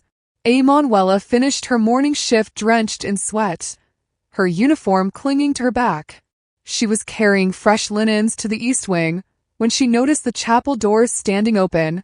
She'd cleaned the chapel dozens of times, but always quickly, efficiently, uncomfortable with the sacred space in ways she couldn't articulate. But now she paused in the doorway, drawn by something she didn't understand. The chapel was small and beautiful. Stained glass windows filtered colored light across wooden pews. A simple altar stood at the front, adorned with fresh flowers. The air smelled of beeswax and old incense, heavy with the weight of countless prayers. "It's peaceful here, isn't it?" Emanuela turned to find Alfio in the doorway behind her, his wheelchair silent on the stone floor. "I didn't mean to intrude," she said. "I was just—" "You're not intruding. I come here when I need to think, or pray, or just sit in silence." He moved into the chapel, positioning himself near the front pew. "Do you pray, Emanuela?" The use of her first name still sent small shivers through her, intimate and unsettling. "Sometimes, when things get difficult. Though I'm never sure if anyone's listening. Someone's always listening. Whether they answer is the complicated part." He gestured to the pew beside him. "Sit with me for a minute." She sat, the wood hard beneath her, the colored light painting patterns on her hands. Alfio was quiet beside her, his head slightly bowed, hands folded in his lap. She studied the windows, the way the glass transformed ordinary sunlight into something transcendent. "This feels familiar," she said without thinking. "I don't know why, but it does. Maybe you've been here before, in a dream. Maybe. But it wasn't that. It was something else. Some echo she couldn't quite catch. The feeling of having knelt in a space like this, desperate and alone, begging for a miracle. But that had been a hospital chapel 3 years ago, not this room with its stained glass and flowers. Different place, different moment. The similarity was just coincidence. Still, the feeling lingered as they sat in the colored light, shoulder almost touching shoulder, connected by silence and something neither of them had words for yet. By week 4, the estate staff had noticed the shift. Manuela felt their eyes tracking her movements, heard the whispers that stopped when she entered rooms. Most were curious rather than cruel, but the attention made her skin itch. Marco cornered her in the hallway outside the kitchen on a Wednesday afternoon, his stocky frame blocking her path to the service entrance. "We need to talk," he said, his voice low. "If this is about work, I can—" "It's not about work." He glanced around, then jerked his head toward an empty storage room. "In here." The room smelled of cleaning supplies and old wood. Marco closed the door and crossed his arms, studying her with those warm brown eyes that saw too much. "What's your game?" he asked bluntly. "I don't have a game." Boss hasn't smiled in 3 years. Now he smiles. He laughs. He asks Flora to make specific desserts because Lily mentioned liking them. He rearranged his entire Tuesday afternoon schedule so he could have dinner with you. Marco's expression was hard to read, so I'm asking again, what's your game? Manuela met his gaze directly, too tired to be intimidated. "I don't want anything from him. I'm not after his money or his status, or whatever you think I'm chasing. I'm a widow with a daughter who needs stability. That's all." "That's all," Marco repeated, skeptical. "Yes, that's all." They stared at each other for a long moment. Then Marco's expression shifted, softened just slightly. "Boss hasn't smiled in 3 years," he said again, but this time his tone was different.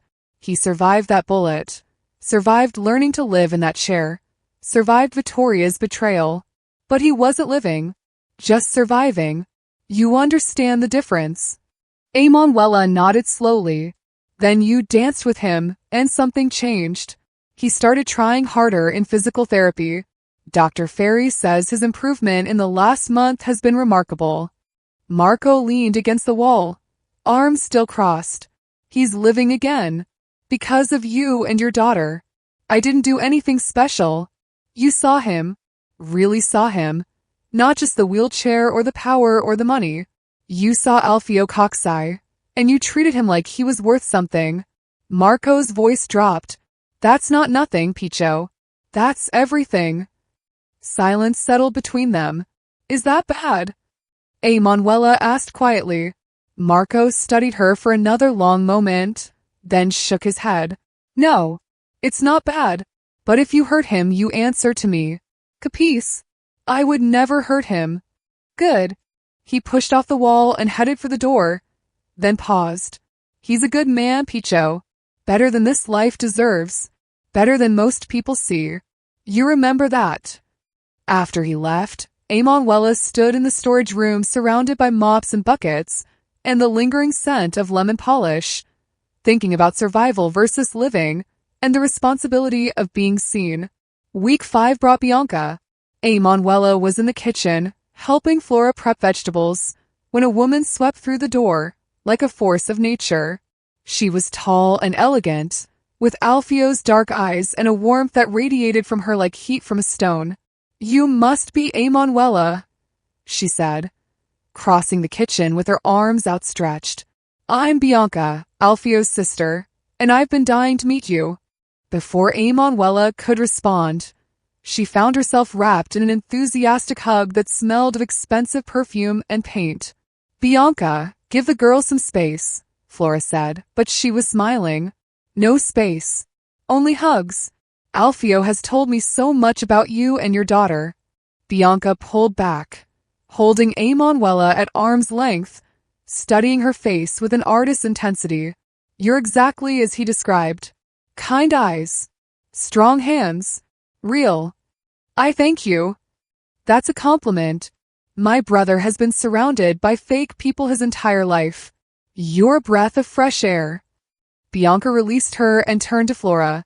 "Is there coffee? I drove 2 hours and I need caffeine before I meet the famous Lily." They ended up in the garden an hour later, all 4 of them. Bianca, Manuela, Lily, and Alfio. Lily had taken to Bianca immediately, charmed by her theatrical gestures and the way she described everything in colors. "Your dress is sunshine yellow," Bianca told Lily. "That's my favorite color for happiness. What's your favorite color for love?" red, like hearts, and roses, and Mama's face when Mr. Alfio smiles at her. Emanuela's face heated, proving Lily's point. Alfio looked pleased, and Bianca laughed with delight. I like you, little one. You see the truth and speak it. Bianca turned to Alfio.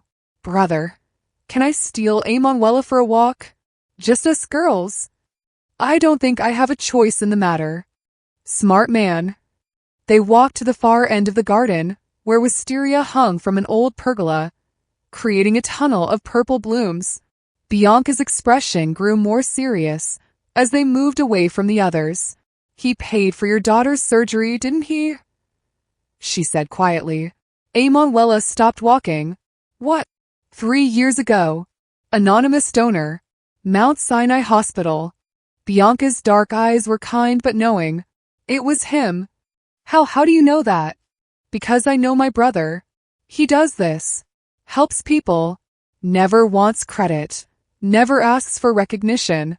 Bianca touched a wisteria bloom absently. After the shooting, when he was learning to live with a wheelchair, he became obsessed with saving people. Like if he could save enough others, it would justify his own survival. Emanuela's mind raced, trying to piece together what this meant. The stranger in the hospital chapel, the anonymous donation, the way Alfio had looked at Lily's scar at dinner with that expression of pain and recognition. I don't understand. Why wouldn't he tell me? Because that's not why he helped you. And it's not why he's falling in love with you now. Bianca turned to face her fully. My brother is a good man, Emanuela. Complicated, yes. Dangerous in ways you probably don't fully understand yet. But good. The kind of good that's rare in our world. I know that. Do you? Because I need you to understand something. Bianca's voice was gentle but firm. Alfio has been alone for so long. Not just since Vittoria, but before that. Since her parents died. Since he took over the family business. Since the shooting. He's been alone in ways that have nothing to do with physical proximity and everything to do with being truly seen. I see him. Emanuela said quietly. I know you do. That's why you're good for him. That's why he lights up when he talks about you. Why he smiles again. Why he started caring about the future instead of just surviving the present. Bianca reached out and squeezed her hand. Just don't break his heart, okay? It's already been broken enough. They returned to find Lily teaching Alfio how to make flower crowns. His large hands awkward with the delicate stems, while her small fingers worked with confident precision. You have to weave them tighter, Lily instructed. Like this, see? Or they fall apart. I'm not very good at this. That's okay. Everyone's bad at things before they're good at them. That's how learning works. Bianca caught Emanuela's eye and smiled. And in that moment, Emanuela felt the weight of what was happening. This wasn't just dinners anymore. This was family. This was Alfio's sister giving her blessing. Marco offering his protection. Flora showing her approval through endless plates of food. This was real. Week 6 arrived with summer storms and humidity that made the air feel thick enough to swim through. Emanuela's shift ended early, when thunder sent everyone scurrying inside. The promised rain finally breaking loose in sheets that turned to garden silver. She found Lily with Flora in the kitchen, helping make pasta while the storm raged outside. The older woman shooed her away. Go. Take a break. Lily and I are making fettuccine. She glanced meaningfully toward the windows. I think someone's in the garden by the fountain. In the rain. Like a fool. Emanuela grabbed an umbrella and went out into the storm. She found Alfio exactly where Flora had indicated, sitting by the fountain with rain soaking through his shirt. His face turned up to the sky. He looked younger like this, unguarded, almost peaceful. You're getting drenched, Emanuela said, holding the umbrella over both of them. He opened his eyes, water streaming down his face. I like storms. They feel honest. Honest. No pretense. No hidden meanings. Just wind and water and thunder announcing itself without apology. He smiled slightly. Come sit with me? Or are you afraid of getting wet? She sat on the fountain's edge beside his wheelchair, the umbrella largely useless against the sideways rain. Water soaked through her uniform, plastering her hair to her neck. Lightning flickered in the distance, and thunder rolled across the sky like drums. "Lily is with Flora," she said, "making pasta." "Good. I wanted to talk to you alone." He turned his wheelchair to face her, water dripping from his dark hair. "I need to tell you something." Emanuela's heart hammered. "All right. I'm falling in love with you." The words hung in the rain-thick air between them. Emanuela's breath caught, her hands tightening on the umbrella handle. "I know it's fast," Alfio continued, his voice steady despite the vulnerability of the confession. "I know we're from different worlds. I know this is complicated in a dozen ways I can't even articulate. But I need you to know." He reached for her hand, his fingers warm despite the cold rain. "I'm falling in love with you. With your kindness. With your strength. With the way you love your daughter. With the way you see me." "Alfio," her voice broke on his name. "You don't have to say anything. I'm not asking for promises or declarations. I just needed you to know where I stand. What this is becoming for me." Thunder cracked overhead, closer now. The rain fell harder, turning the garden into a watercolor painting of greens and grays. Emanuela looked at him through the rain, at this man who'd survived bullets and paralysis and public humiliation, who'd saved her daughter without asking for recognition, who looked at her like she was worth loving. "I'm falling too," she whispered. "And it terrifies me." His grip on her hand tightened. "Why?" "Because I've lost before. Because I know what it's like when good things disappear. Because loving you means risking everything." She leaned closer, rain and tears mixing on her face. "But I'm falling anyway. I can't seem to stop." They looked at each other through the rain, the umbrella forgotten and useless, both of them soaked through and shivering but neither one caring. Alfio's free hand came up to cup her face, his thumb brushing across her cheekbone. "Then don't stop," he said. "Fall with me. We'll figure out the rest." Emanuela leaned down, closing the distance between them. The kiss was soft at first, tentative, rain-slicked and uncertain. Then his hand tightened in her hair, and she pressed closer. And the kiss deepened into something that felt like promise and hope, and the terrifying beauty of beginning something that couldn't be taken back. When they finally pulled apart, breathless and still shaking, the rain was letting up.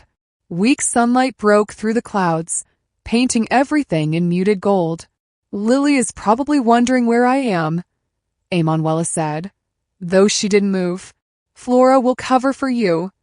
Alfio's smile was soft, transformed. "She's been waiting for this." "For what?" "For me to be happy again. Really happy. Not just going through the motions." He brought her hand to his lips, kissed her knuckles. "Thank you." "For what?" "For falling. For not running. For being brave enough to let this be real." They sat by the fountain as the storm cleared, holding hands while the garden dripped and steamed around them. Somewhere in the house, Lily was making pasta with Flora, oblivious to the way her mother's world had just shifted on its axis. Somewhere in the city, Vittoria Bianchi was reading about the Coxey family in the society pages, calculating her next move. Somewhere in a rival's territory, Dante Lucchese was making plans that would test everything Emanuela and Alfio were building. But in the garden, in the aftermath of the storm, with rain still clinging to their skin and a first kiss still warm on their lips, none of that mattered. For now, there was just this. Two people who'd survived their own kinds of storms, finding shelter in each other, one step at a time, and they'd just taken the most important step of all. The kiss changed everything and nothing. Emanuela still worked her shifts, still cleaned the East Wing bedrooms and polished silver in the kitchen. She still wore her uniform and lived in the staff quarters, and walked Lily to Mrs. Chen's apartment each morning. The rhythms of her life continued unchanged from the outside, but inside, everything had shifted. She caught herself smiling at odd moments, touching her lips while she folded laundry, replaying the feeling of his hand in her hair, the taste of rain on his mouth, the way he'd looked at her like she was the only real thing in his world. Flora noticed immediately, of course. "You're glowing," the older woman said 3 days after the storm, kneading bread dough with practiced hands. "Like you swallowed sunshine." Emanuela focused very intently on the vegetables she was chopping. "I don't know what you mean."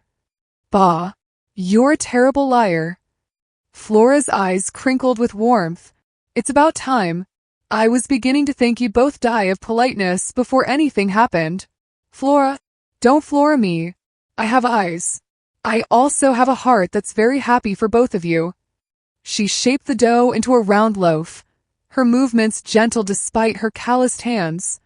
"He deserves joy. So do you. Stop fighting it." That afternoon, Emanuela found a note slipped under her door. The handwriting was precise, elegant, undeniably his. "Library 8 p.m. Bring Lily if she's still awake. Just you if she's sleeping." Her hands trembled slightly as she folded the note. Lily was asleep by 7:30, worn out from a day of running wild with Mrs. Chen's grandchildren. Emanuela tucked her in, kissed her forehead, and changed out of her uniform into simple jeans and a green blouse that made her eyes look less tired. The main house was quiet at night. Most of the staff retired to their quarters.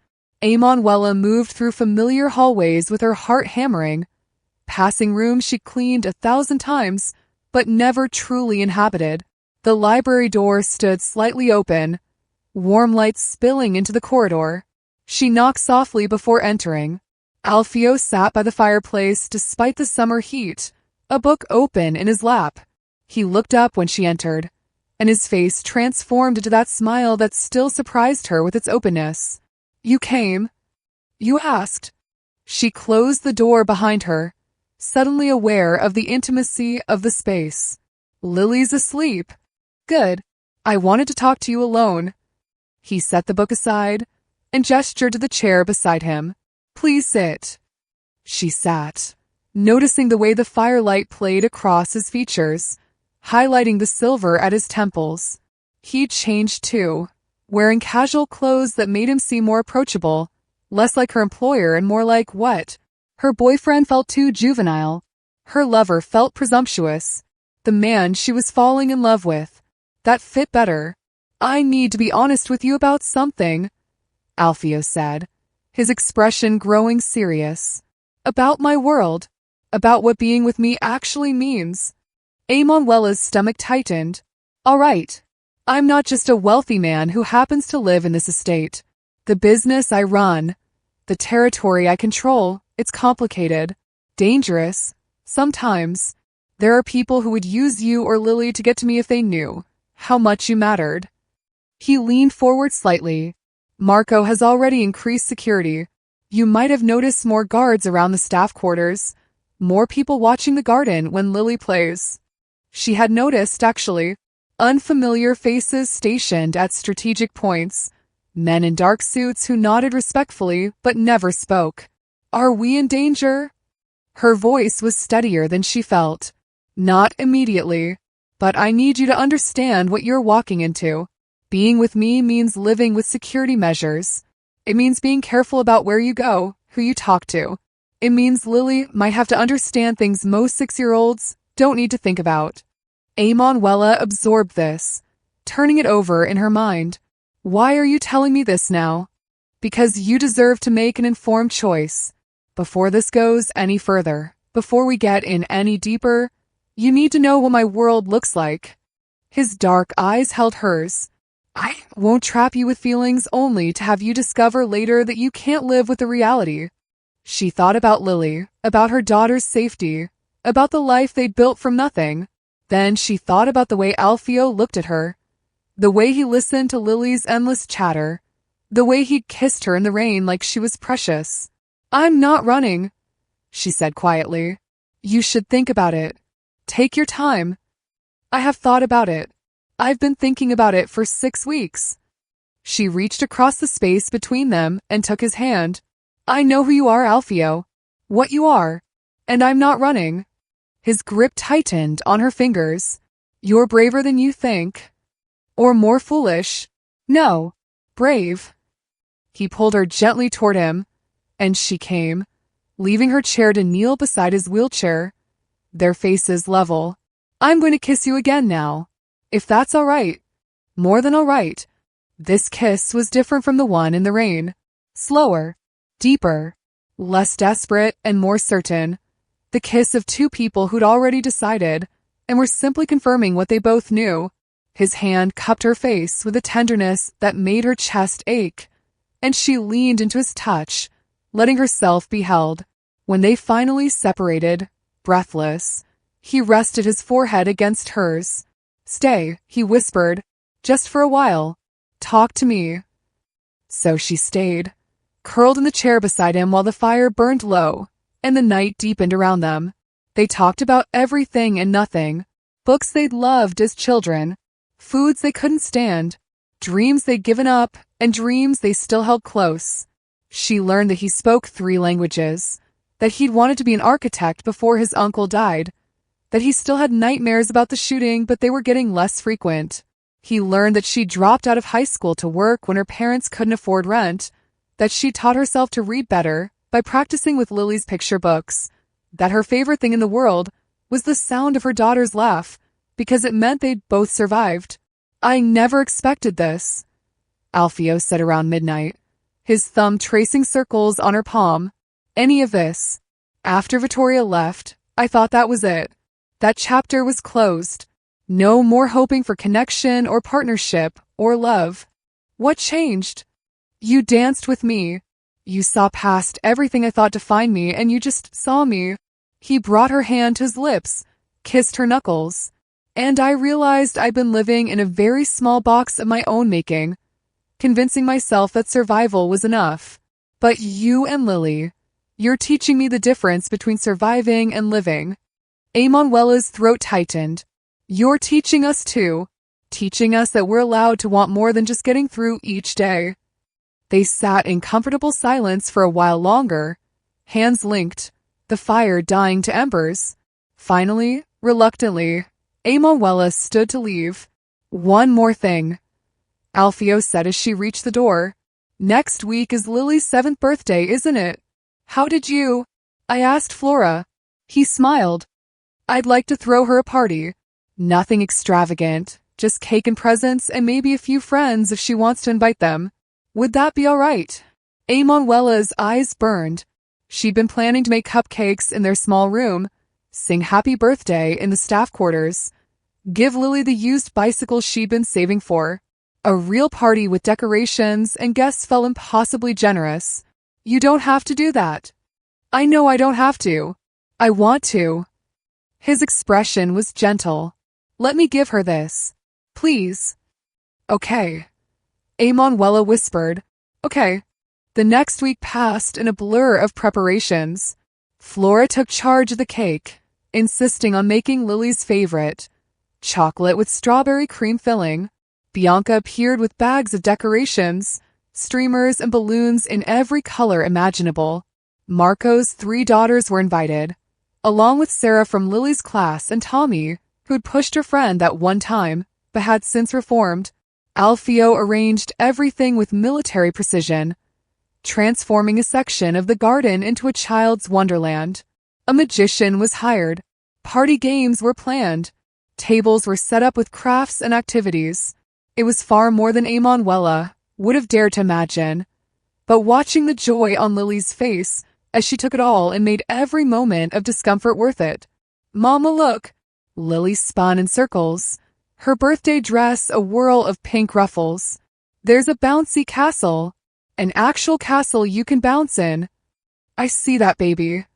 And Mr. Alfio got me a real doctor kit, with a stethoscope that works. She clutched the gift her chest like treasure. Now I can practice being a doctor for real. The party was chaos in the best way. Children ran shrieking through the garden, high on sugar and excitement. The magician pulled coins from ears and made scarves disappear. Marco's daughters taught the younger kids elaborate clapping games. Sarah and Lily crowned themselves queens of the bouncy castle. Manuela stood at the edge of it all, watching her daughter laugh with the kind of joy that came from feeling truly celebrated. Alfio appeared beside her, his wheelchair navigating the grass with practiced ease. "She's happy," he said, satisfaction in his voice. "She's ecstatic. I don't know how to thank you for this." "You don't need to thank me. Seeing her smile is thanks enough." He paused. "Though I do have one more gift. For her. It's in the library if you'd like to see it before I give it to her." After the party wound down, and the other children had been collected by their parents, after Lily had crashed on the sofa with a belly full of cake, Alfio led Manuela to the library. On the desk sat a wooden box, beautifully carved with flowers and hearts. Inside, nestled in velvet, was a silver necklace. The pendant was shaped like a heart with a tiny stethoscope engraved on it. "For the future doctor," Alfio said quietly, "so she always remembers what she's fighting for." Manuela couldn't speak past the lump in her throat. She picked up the necklace, the silver warm from sitting in the lamplight, and felt tears slip down her cheeks. "Hey." Alfio reached for her hand. "What's wrong?" "Nothing's wrong. Everything's right, and that terrifies me." She looked at him through her tears. "You're giving her things I could never afford. Showing her a life I can't provide. What happens when she realizes how different our worlds are? What happens when this ends, and she has to go back to our tiny room and hand-me-down clothes?" "This isn't ending," Alfio said firmly. "And Lily isn't going back to anything. Neither are you." He pulled her closer, his voice gentle. "I'm not doing this to make you feel inadequate. I'm doing this because you and Lily deserve joy. You deserve to be celebrated. And if I can give you that, I will. Gladly. But I can't give you anything in return. You've given me everything." His thumb brushed away her tears. "You've given me a reason to care about the future. You've given me laughter and warmth and the feeling of being part of something real instead of just going through motions. That's not nothing, Manuela. That's everything I was missing." She kissed him then, soft and grateful and still slightly desperate, trying to communicate what words couldn't quite capture. Later that night, after Lily had woken long enough to receive the necklace and promptly declare Alfio the best person ever, after Manuela had carried her sleeping daughter back to their room and tucked her in, she stood at the window looking out at the main house. A light glowed in the library window. She imagined Alfio there, surrounded by his books, maybe reading Dante's Purgatory and thinking about souls climbing toward redemption, maybe thinking about her. Her phone buzzed with a text message from an unknown number. She opened it to find a single line. "Thank you for letting me celebrate her, and for letting me fall in love with both of you." Manuela saved the number under his name and texted back. "Thank you for seeing us, for making us feel like we matter." His response came immediately. "You matter, more than you know." The following Thursday, Alfio announced he was taking Manuela on a proper date. Not dinner at the estate, not a walk in the garden, but an actual date in the city. Dinner at a restaurant, just the two of them, like normal people who didn't have to worry about employer-employee boundaries or class differences. Marco would drive them and maintain a discreet distance. Bianca would stay with Lily, who was thrilled at the prospect of spending an evening with Aunt Bianca, making art and eating too much ice cream. Manuela wore the blue dress again, the one that had started everything. She left her hair down, applied lipstick from a tube Gianna had pressed in her hands, and stared at herself in the small mirror, trying to recognize the woman looking back. "You look beautiful, Mama," Lily said from her bed, where she was drawing hearts on everything in sight, like a princess going to a ball. "It's just dinner, baby. It's a date. Mrs. Chun says dates are when grown-ups remember how to be happy." Lily tilted her head, studying her mother with those ancient eyes. "Are you happy?" "Yes, sweetheart. I'm happy." "Good. You deserve to be happy. You work very hard." Manuela kissed her daughter's forehead and went downstairs to find Alfio waiting by the car. He dressed carefully, too, in a dark suit that fit him perfectly, his hair still damp from a shower. When he saw her, his expression transformed into something that made her stomach flutter. "You're stunning," he said simply. "You're not so bad yourself." Marco drove them into the city as twilight painted the sky purple and gold. The restaurant Alfio had chosen was elegant without being intimidating, intimate without being presumptuous. They were seated at a corner table with a view of the street, and the maitre d' treated Alfio with respect that had nothing to do with pity. "How does it feel?" Alfio asked after they'd ordered, his hand finding hers across the table. "Being out in the world like this?" "Strange. Good. A little scary." She squeezed his fingers. "I keep waiting for someone to realize I don't belong here." "You belong wherever you choose to be. And right now, you're choosing to be here with me, which makes this exactly where you belong." They talked through multiple courses, the conversation flowing as easily as it did in the library, but with an added layer of excitement that came from being somewhere new. Other diners glanced at them occasionally, some curious, some disapproving, most simply indifferent. Manuela found she didn't care what they thought. After dinner, Marco drove them along the waterfront where lights reflected on dark water, and couples walked hand in hand. Alfio asked him to stop at an overlook, and they sat there in the car watching the city shimmer. "I've been thinking," Alfio said, his voice quiet in the darkness, "about the future, about what this could be." Manuela's heart hammered. "And what did you conclude?" "That I want you in it. Both of you. Not just for dinners and garden walks, but really in it." He turned to face her, his expression serious. "I know it's too soon to talk about permanence. I know we're still figuring this out. But I need you to know my intentions are serious. This isn't casual for me. You and Lily, you're becoming the most important thing in my life." "Alpha, you don't have to say anything. I just needed you to know." But she did have something to say. She leaned across the space between them and kissed him, trying to communicate what words felt inadequate for. When they finally separated, both breathing hard, she rested her forehead against his.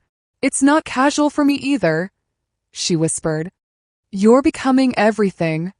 They drove back to the estate in comfortable silence, hands linked, the city lights fading behind them.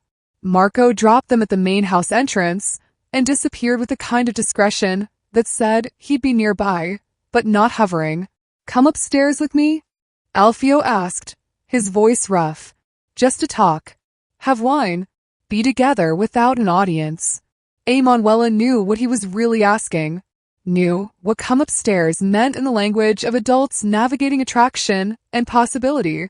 Her practical mind listed all the reasons to say no. Propriety, the risk of being seen, the vulnerability of crossing that particular threshold. But her heart was already answering, yes. His private quarters were on the second floor, accessed by an elevator he'd had installed after the shooting. The space was masculine but warm. Dark wood furniture, thick rugs, walls lined with books. The bed was enormous, dressed in cream linens that looked impossibly soft. They didn't make it to the bed immediately. They stood in his sitting room with glasses of wine they barely touched, talking about nothing and everything, building towards something they both knew was inevitable. "I should tell you," Alfio said, setting down his glass, "that it's been a long time for me, since before the shooting. I don't know what this looks like anymore, what I'm capable of." Manuela understood what he wasn't saying, the vulnerability beneath the words, the fear of inadequacy, the weight of disability in intimate spaces. She crossed to him, took his face in her hands. "We'll figure it out together. No expectations. Just us." What happened next was tender and awkward and beautiful in ways that had nothing to do with perfection. They learned each other slowly, carefully, with patience and laughter when things didn't work quite right, and quiet gasps when they did. Alfio's upper body strength surprised her.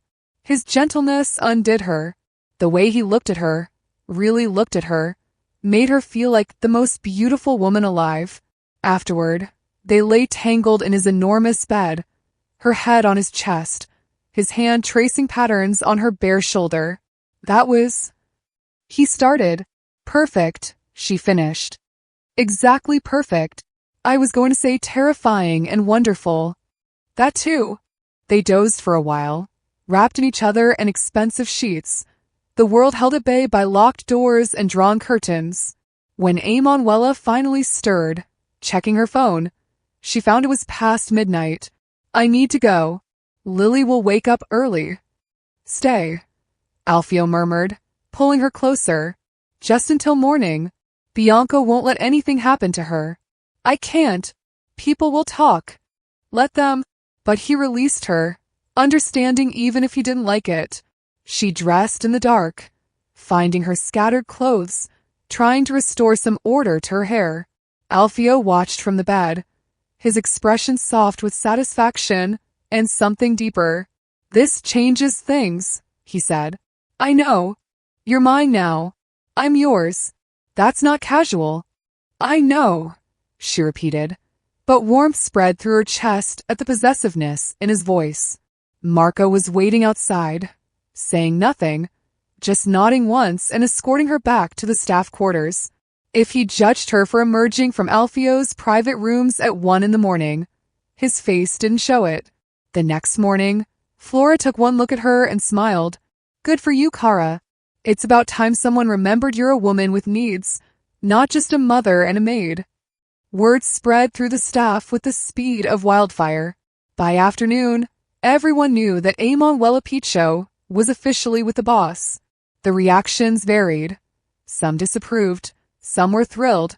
Most were simply curious about how long it would last. Gianna cornered her in the linen closet, eyes sparkling. Dio mio, tell me everything. There's nothing to tell. You're glowing. You're literally glowing. There's definitely something to tell. Emanuela couldn't help but smile. He's everything, Gianna. Kind and careful and so much more than I ever imagined. I knew it. I knew from that first dance that this was something special. Gianna hugged her fiercely. You deserve this. Don't let anyone make you feel like you don't.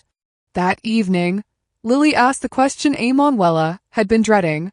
Mama, are you and Mr. Alfio boyfriend and girlfriend now? They were sitting on Lily's bed. The necklace Alfio had given her gleaming against her chest. Her doctor kit spread out around them. Yes, baby. Is that okay?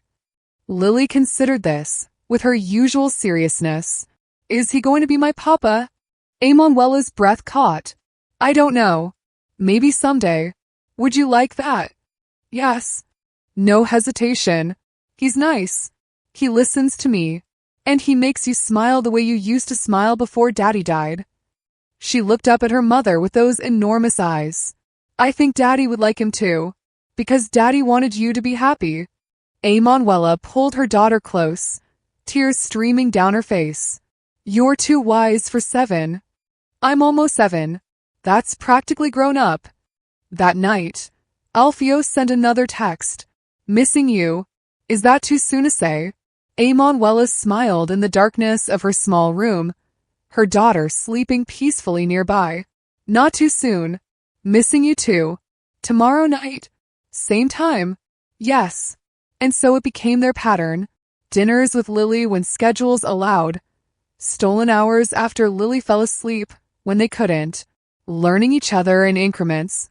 Building something real from foundation stones of kindness and attraction, and the slow blooming certainty that this was worth the risk. The fun and games of falling in love. They didn't know yet that the midpoint was coming. That perfect bubble about to face its first real test. For now, there was just this. Happiness. Pure and simple and hard-won. And for two people who'd learned survival the hard way. Happiness felt like the greatest miracle of all. 2 months after their first kiss, Alfio took Emanuela to the chapel.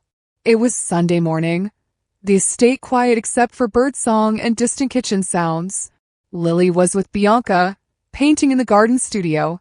Emanuela walked beside Alfio's wheelchair through the familiar corridors, wondering why he'd been so insistent about this particular meeting. The chapel's stained glass transformed morning light into jeweled patterns. Alfio positioned himself near the altar, his expression serious, but warm. I want you to know something. He reached into his jacket pocket. My intentions are real. He pulled out a small velvet box. Emanuela's breath caught. I'm not proposing. Not yet. He opened the box to reveal a simple gold ring with a single diamond. But I want you to know where this is heading. When you're ready, if you're ready, I want to marry you. I want Lily to be my daughter. I want us to be a family. Tears blurred her vision. The ring caught the colored light, throwing rainbow fragments across his hands. This is real for you, she whispered. This is everything for me. He took her hand, his thumb tracing circles on her palm. You and Lily, you've given me a reason to care about the future. Before you, I was just surviving. Now I'm living. I'm scared, she admitted. So am I. But I'm more scared of not trying. He closed the box but kept holding her hand. Take your time. Think about it. When you're ready to say yes, tell me. The ring will be waiting. Emanuela knelt beside his wheelchair, her hands framing his face. Not yet, but yes. Eventually, yes. They kissed in the colored light, surrounded by the weight of promises and possibility. When they finally separated, Alfio was smiling that rare, open smile that transformed his entire face. Let's tell Lily, Emanuela said. She'll want to know. They found her in the garden studio, covered in paint. When they explained that someday they might all be a real family, Lily screamed with joy. I'm getting a papa. She launched herself at Alfio. A real papa who stays. The rest of the day passed in celebration. Flora cried and fed them too much pasta. Bianca took them shopping for proper clothes, despite Emanuela's protests. Marco grudgingly admitted he approved, though his eyes warned Alfio to take care of them. That evening, they sat in the garden as the sun set, Lily between them, all three holding hands. Everything felt perfect, settled, like they'd found their place in the world. But after Lily fell asleep and Emanuela had returned to her room, Marco found Alfio in his library. Boss, we have a problem. Alfio looked up from his book. What kind of problem? Dante Lucchese is making moves. His men have been asking questions about you, about your personal life. Marco's expression was grim. About the maid. The warmth from the day evaporated. How serious? Serious enough that I've doubled security around the staff quarters, around Lily's school. Marco crossed his arms. He knows, boss. He knows you care about them, and Dante doesn't miss opportunities like this. Alfio's hands tightened on his wheelchair arms. Increase patrols. I want someone watching them at all times. Already done. Marco paused. But boss, you should tell her. She deserves to know the danger she's in. After Marco left, Alfio sat in the dark library, the ring box heavy in his pocket, and wondered if loving someone meant putting them in danger, or if the real danger was living without them at all. Alfio told Emanuela about Dante the next morning. We need to talk about security. There's been activity from a rival. I've doubled guards around the staff quarters and Lily's school. Emanuela's stomach tightened. Are we in danger? Not if I can prevent it. But his eyes told her everything. Loving him had made them targets.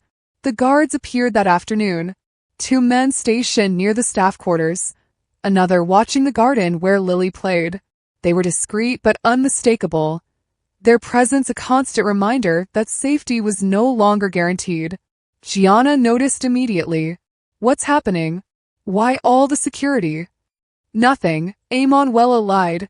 Just routine. But it wasn't routine and everyone knew it. 3 days later, Vittoria Bianchi returned. Emanuela was in the hallway when expensive heels clicked on marble.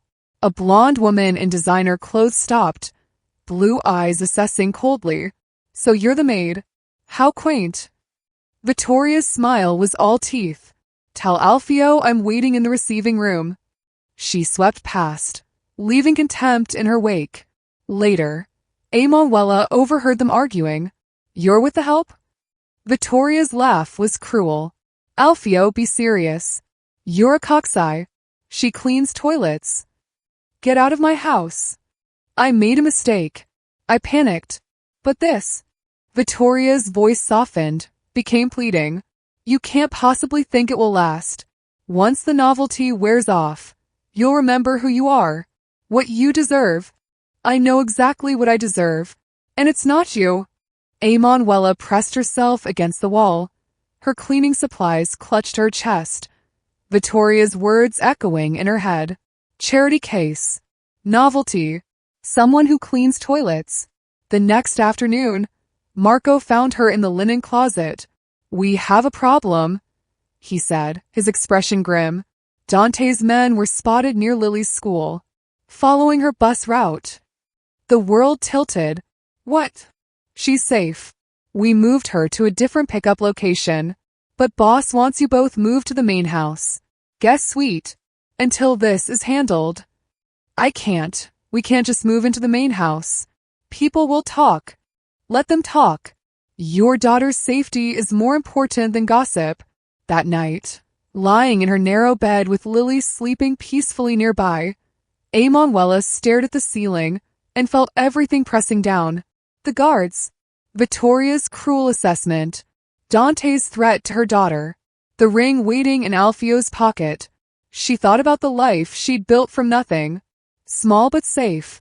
Predictable. Hers. This new life he was offering came with danger she couldn't control and judgment she couldn't escape. What if Vittoria was right? What if she was just a novelty, a charity case he'd eventually tire of? What if loving him was the most selfish thing she'd ever done because it put Lily in danger? Her phone buzzed. A text from Alfio, "Are you okay?" She stared at the words for a long time before responding. "I don't know." His reply came immediately. "We'll figure it out. Together." But as she turned off her phone and pulled the covers close, Emanuela wondered if together was enough when the world was determined to tear them apart. It happened on a Tuesday afternoon. Emanuela was in the East Wing when Flora's scream echoed through the house. She dropped everything and ran, her heart already knowing before her mind caught up. The garden was empty, swings moving in the breeze. Lily's stuffed rabbit abandoned on the grass. 2 guards down unconscious. And Lily gone. Emanuela's legs gave out. The world tilted sideways as her scream tore through the quiet. No. No, no, no.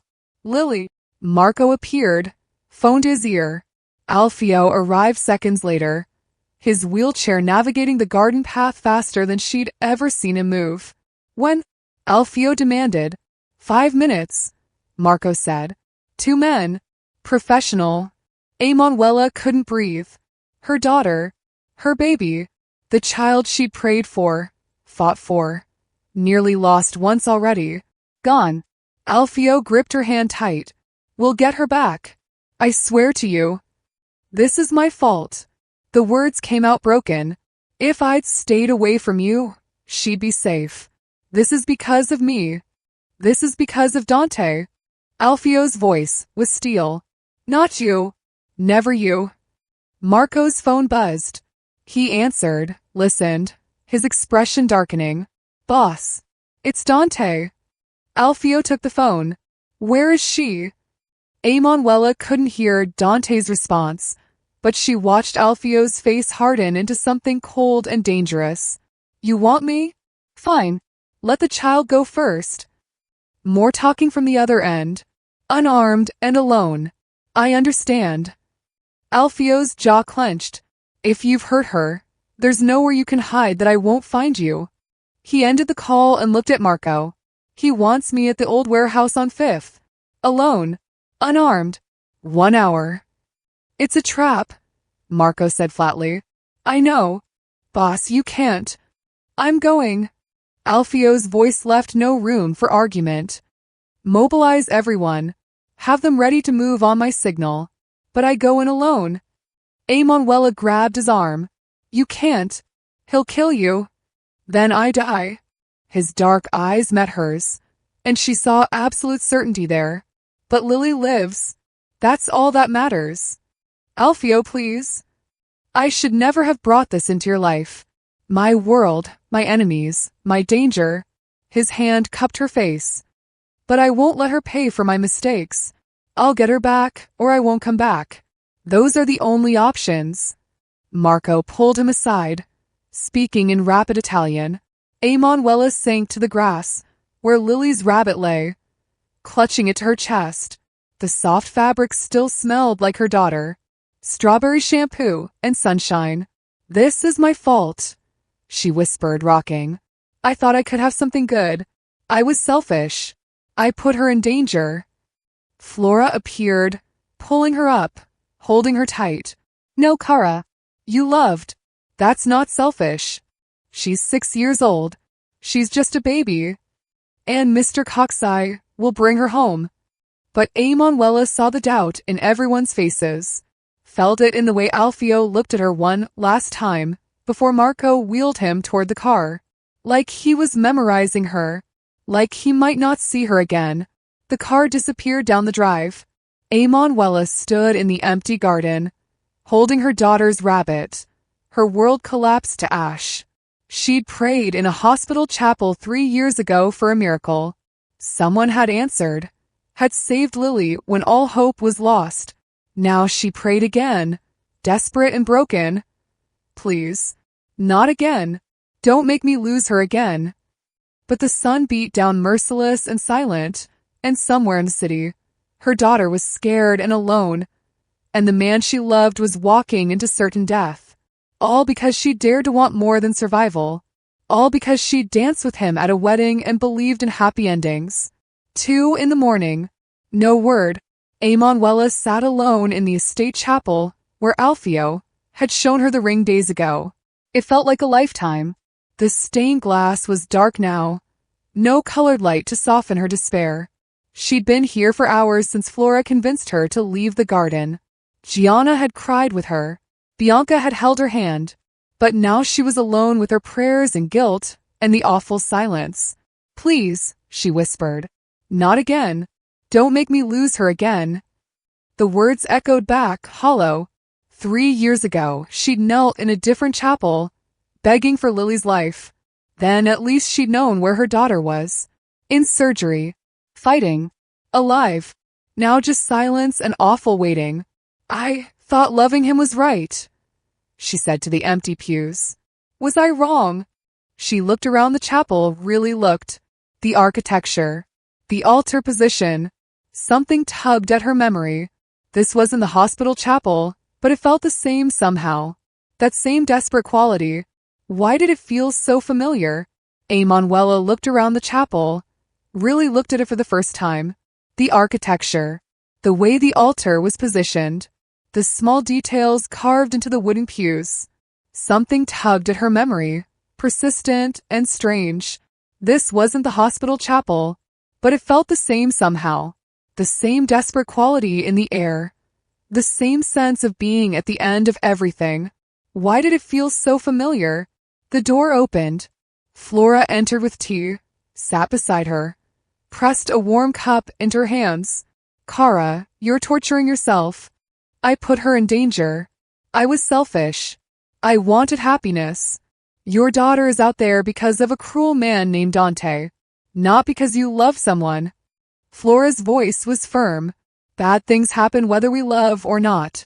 The world doesn't ask permission to hurt us. Emanuela's voice broke. 3 years ago, someone saved Lily. A stranger in a hospital chapel. I prayed and he came, paid for everything.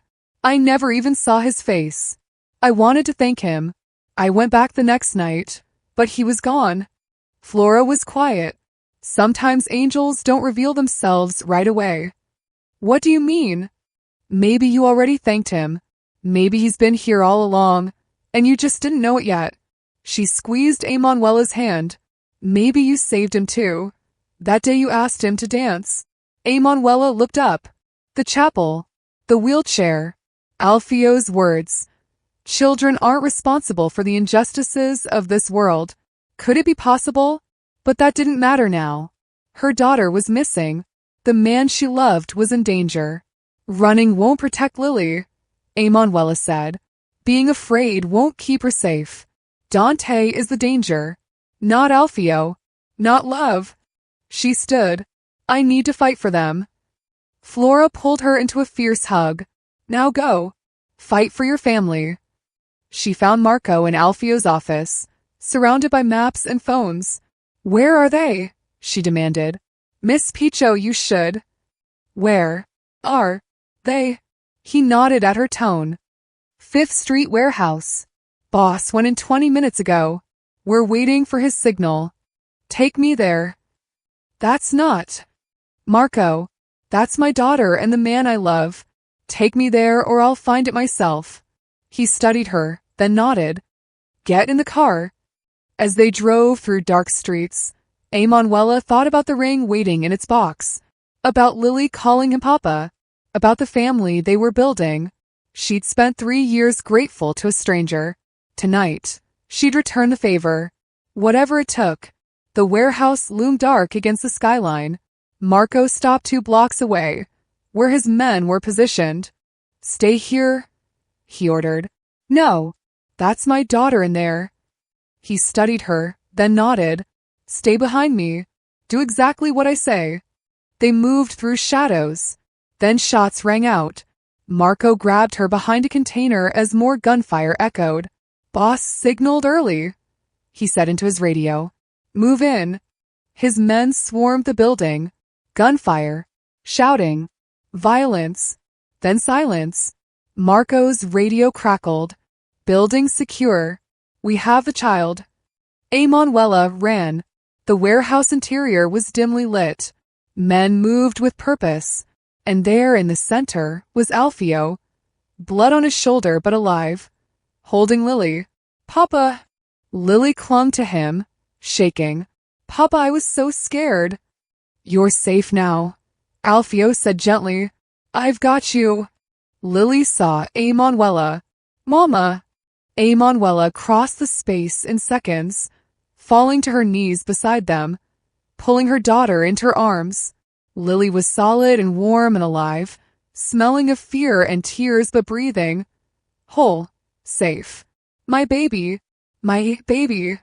Emanuela couldn't stop saying it, couldn't stop touching Lily's face, her hair, confirming she was real. Alfio's hand found hers across Lily's small body. Their eyes met over their daughter's head. Thank you, Emanuela whispered. Thank you. Always, he said simply. Marco appeared. Boss, you're bleeding. It's nothing. But Alfio allowed examination, while Lily clung to both parents. Dante was in custody, his operation dismantled. It was over. They drove back, Lily between them, holding both their hands. She'd stopped crying but kept touching them, needing confirmation they were real. Mr. Alfio came for me, Lily said quietly. The bad man said nobody would come, but he came anyway. Of course I came. Alfio's voice was rough. You're my daughter. I'll always come for you. Even though you got hurt. Even then. Especially then. Lily processed this with the seriousness she brought to profound truths. That's what papas do. They come even when it's scary. Emanuela watched him over Lily's head.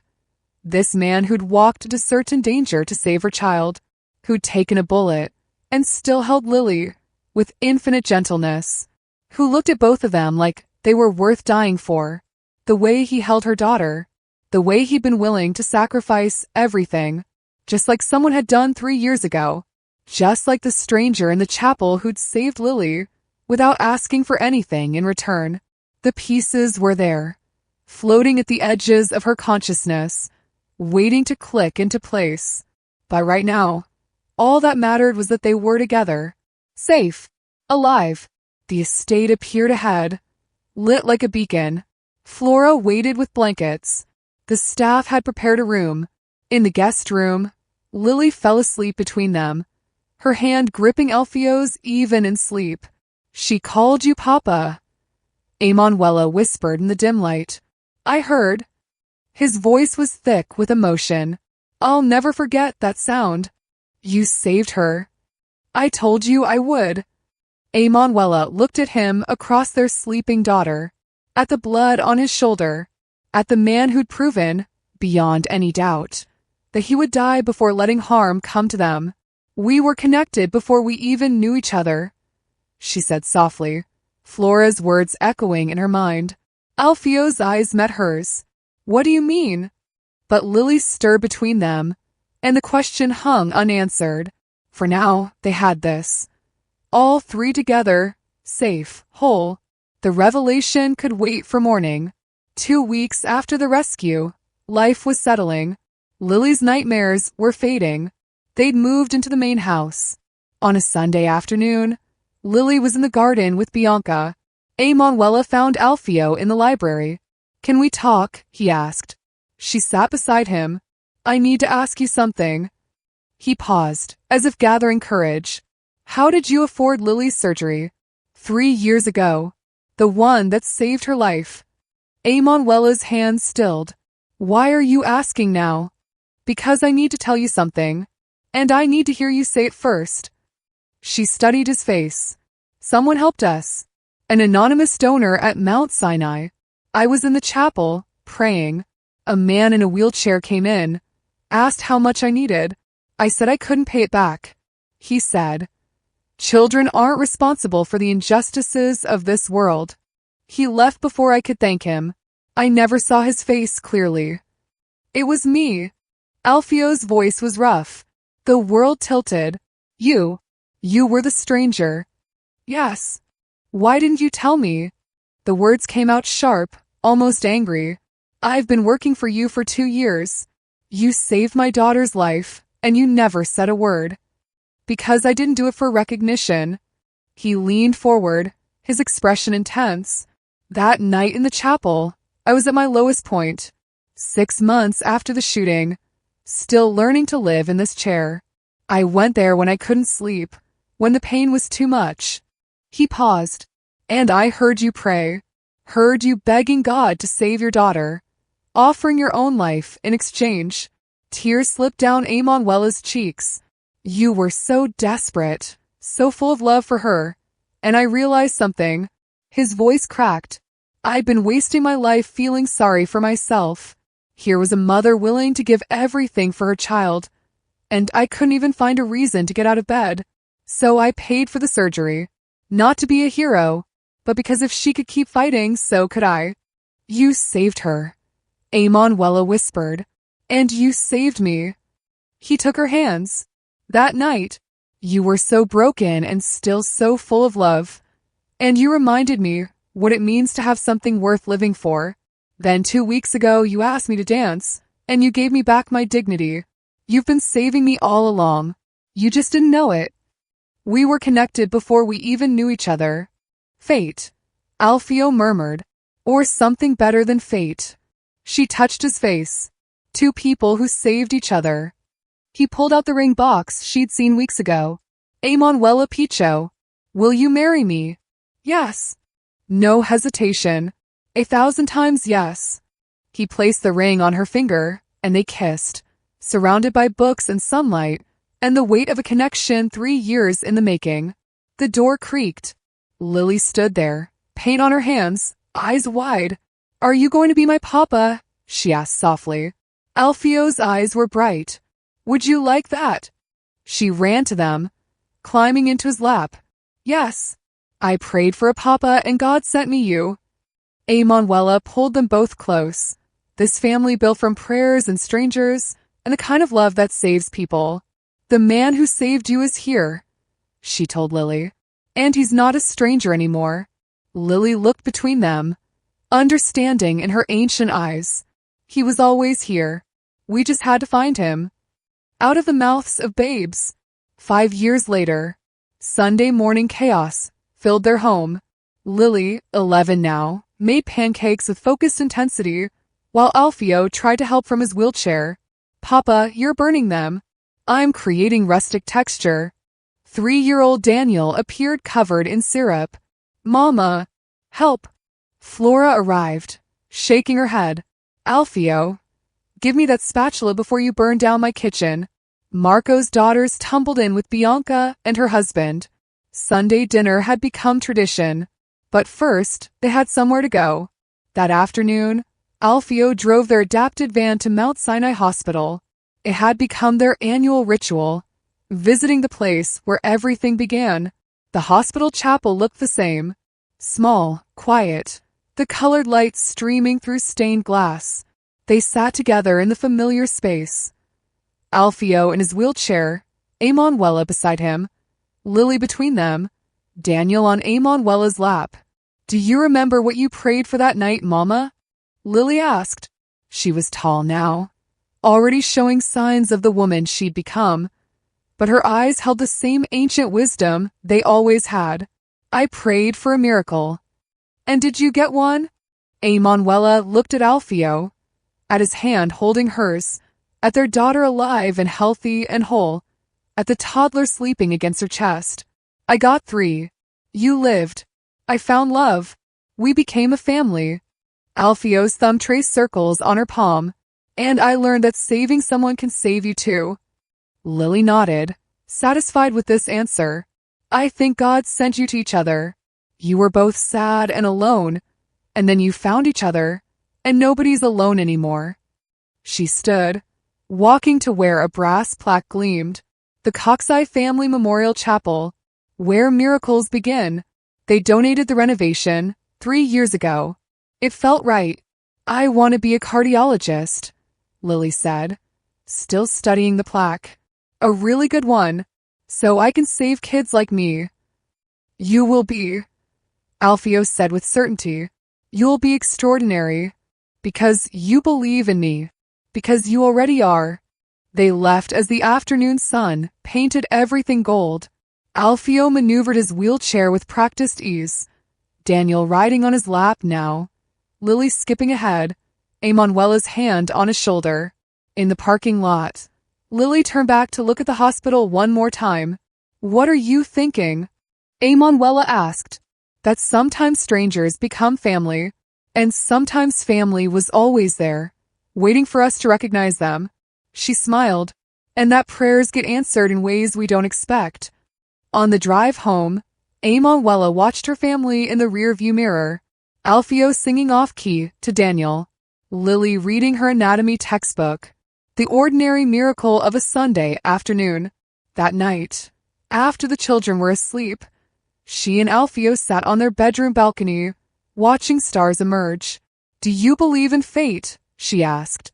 "I believe in something better than fate." He pulled her close. "I believe in strangers who become saviors, in kindness that echoes through years, in love that was always meant to find its way home." "That night in the chapel," Emanuela said softly, "I prayed for an angel. I didn't know he was already there, in a wheelchair, broken like me, waiting for someone to remind him what it means to be saved. We saved each other." "Yes, we did." They sat in comfortable silence, hands linked, watching the city lights flicker below. Two people who'd learned survival the hard way, who'd found each other in the darkness and built something beautiful from the broken pieces. The daughter's wish had come true, and the stranger in the chapel had found his home. "Thank you for staying with me until the very end of this incredible journey. If this story touched your heart, wait until you see what's coming next. It's even more powerful and inspiring than you can imagine. So don't go anywhere. Click on that video showing on your screen right now to dive into another amazing story that will absolutely blow your mind. Trust me, you won't regret it.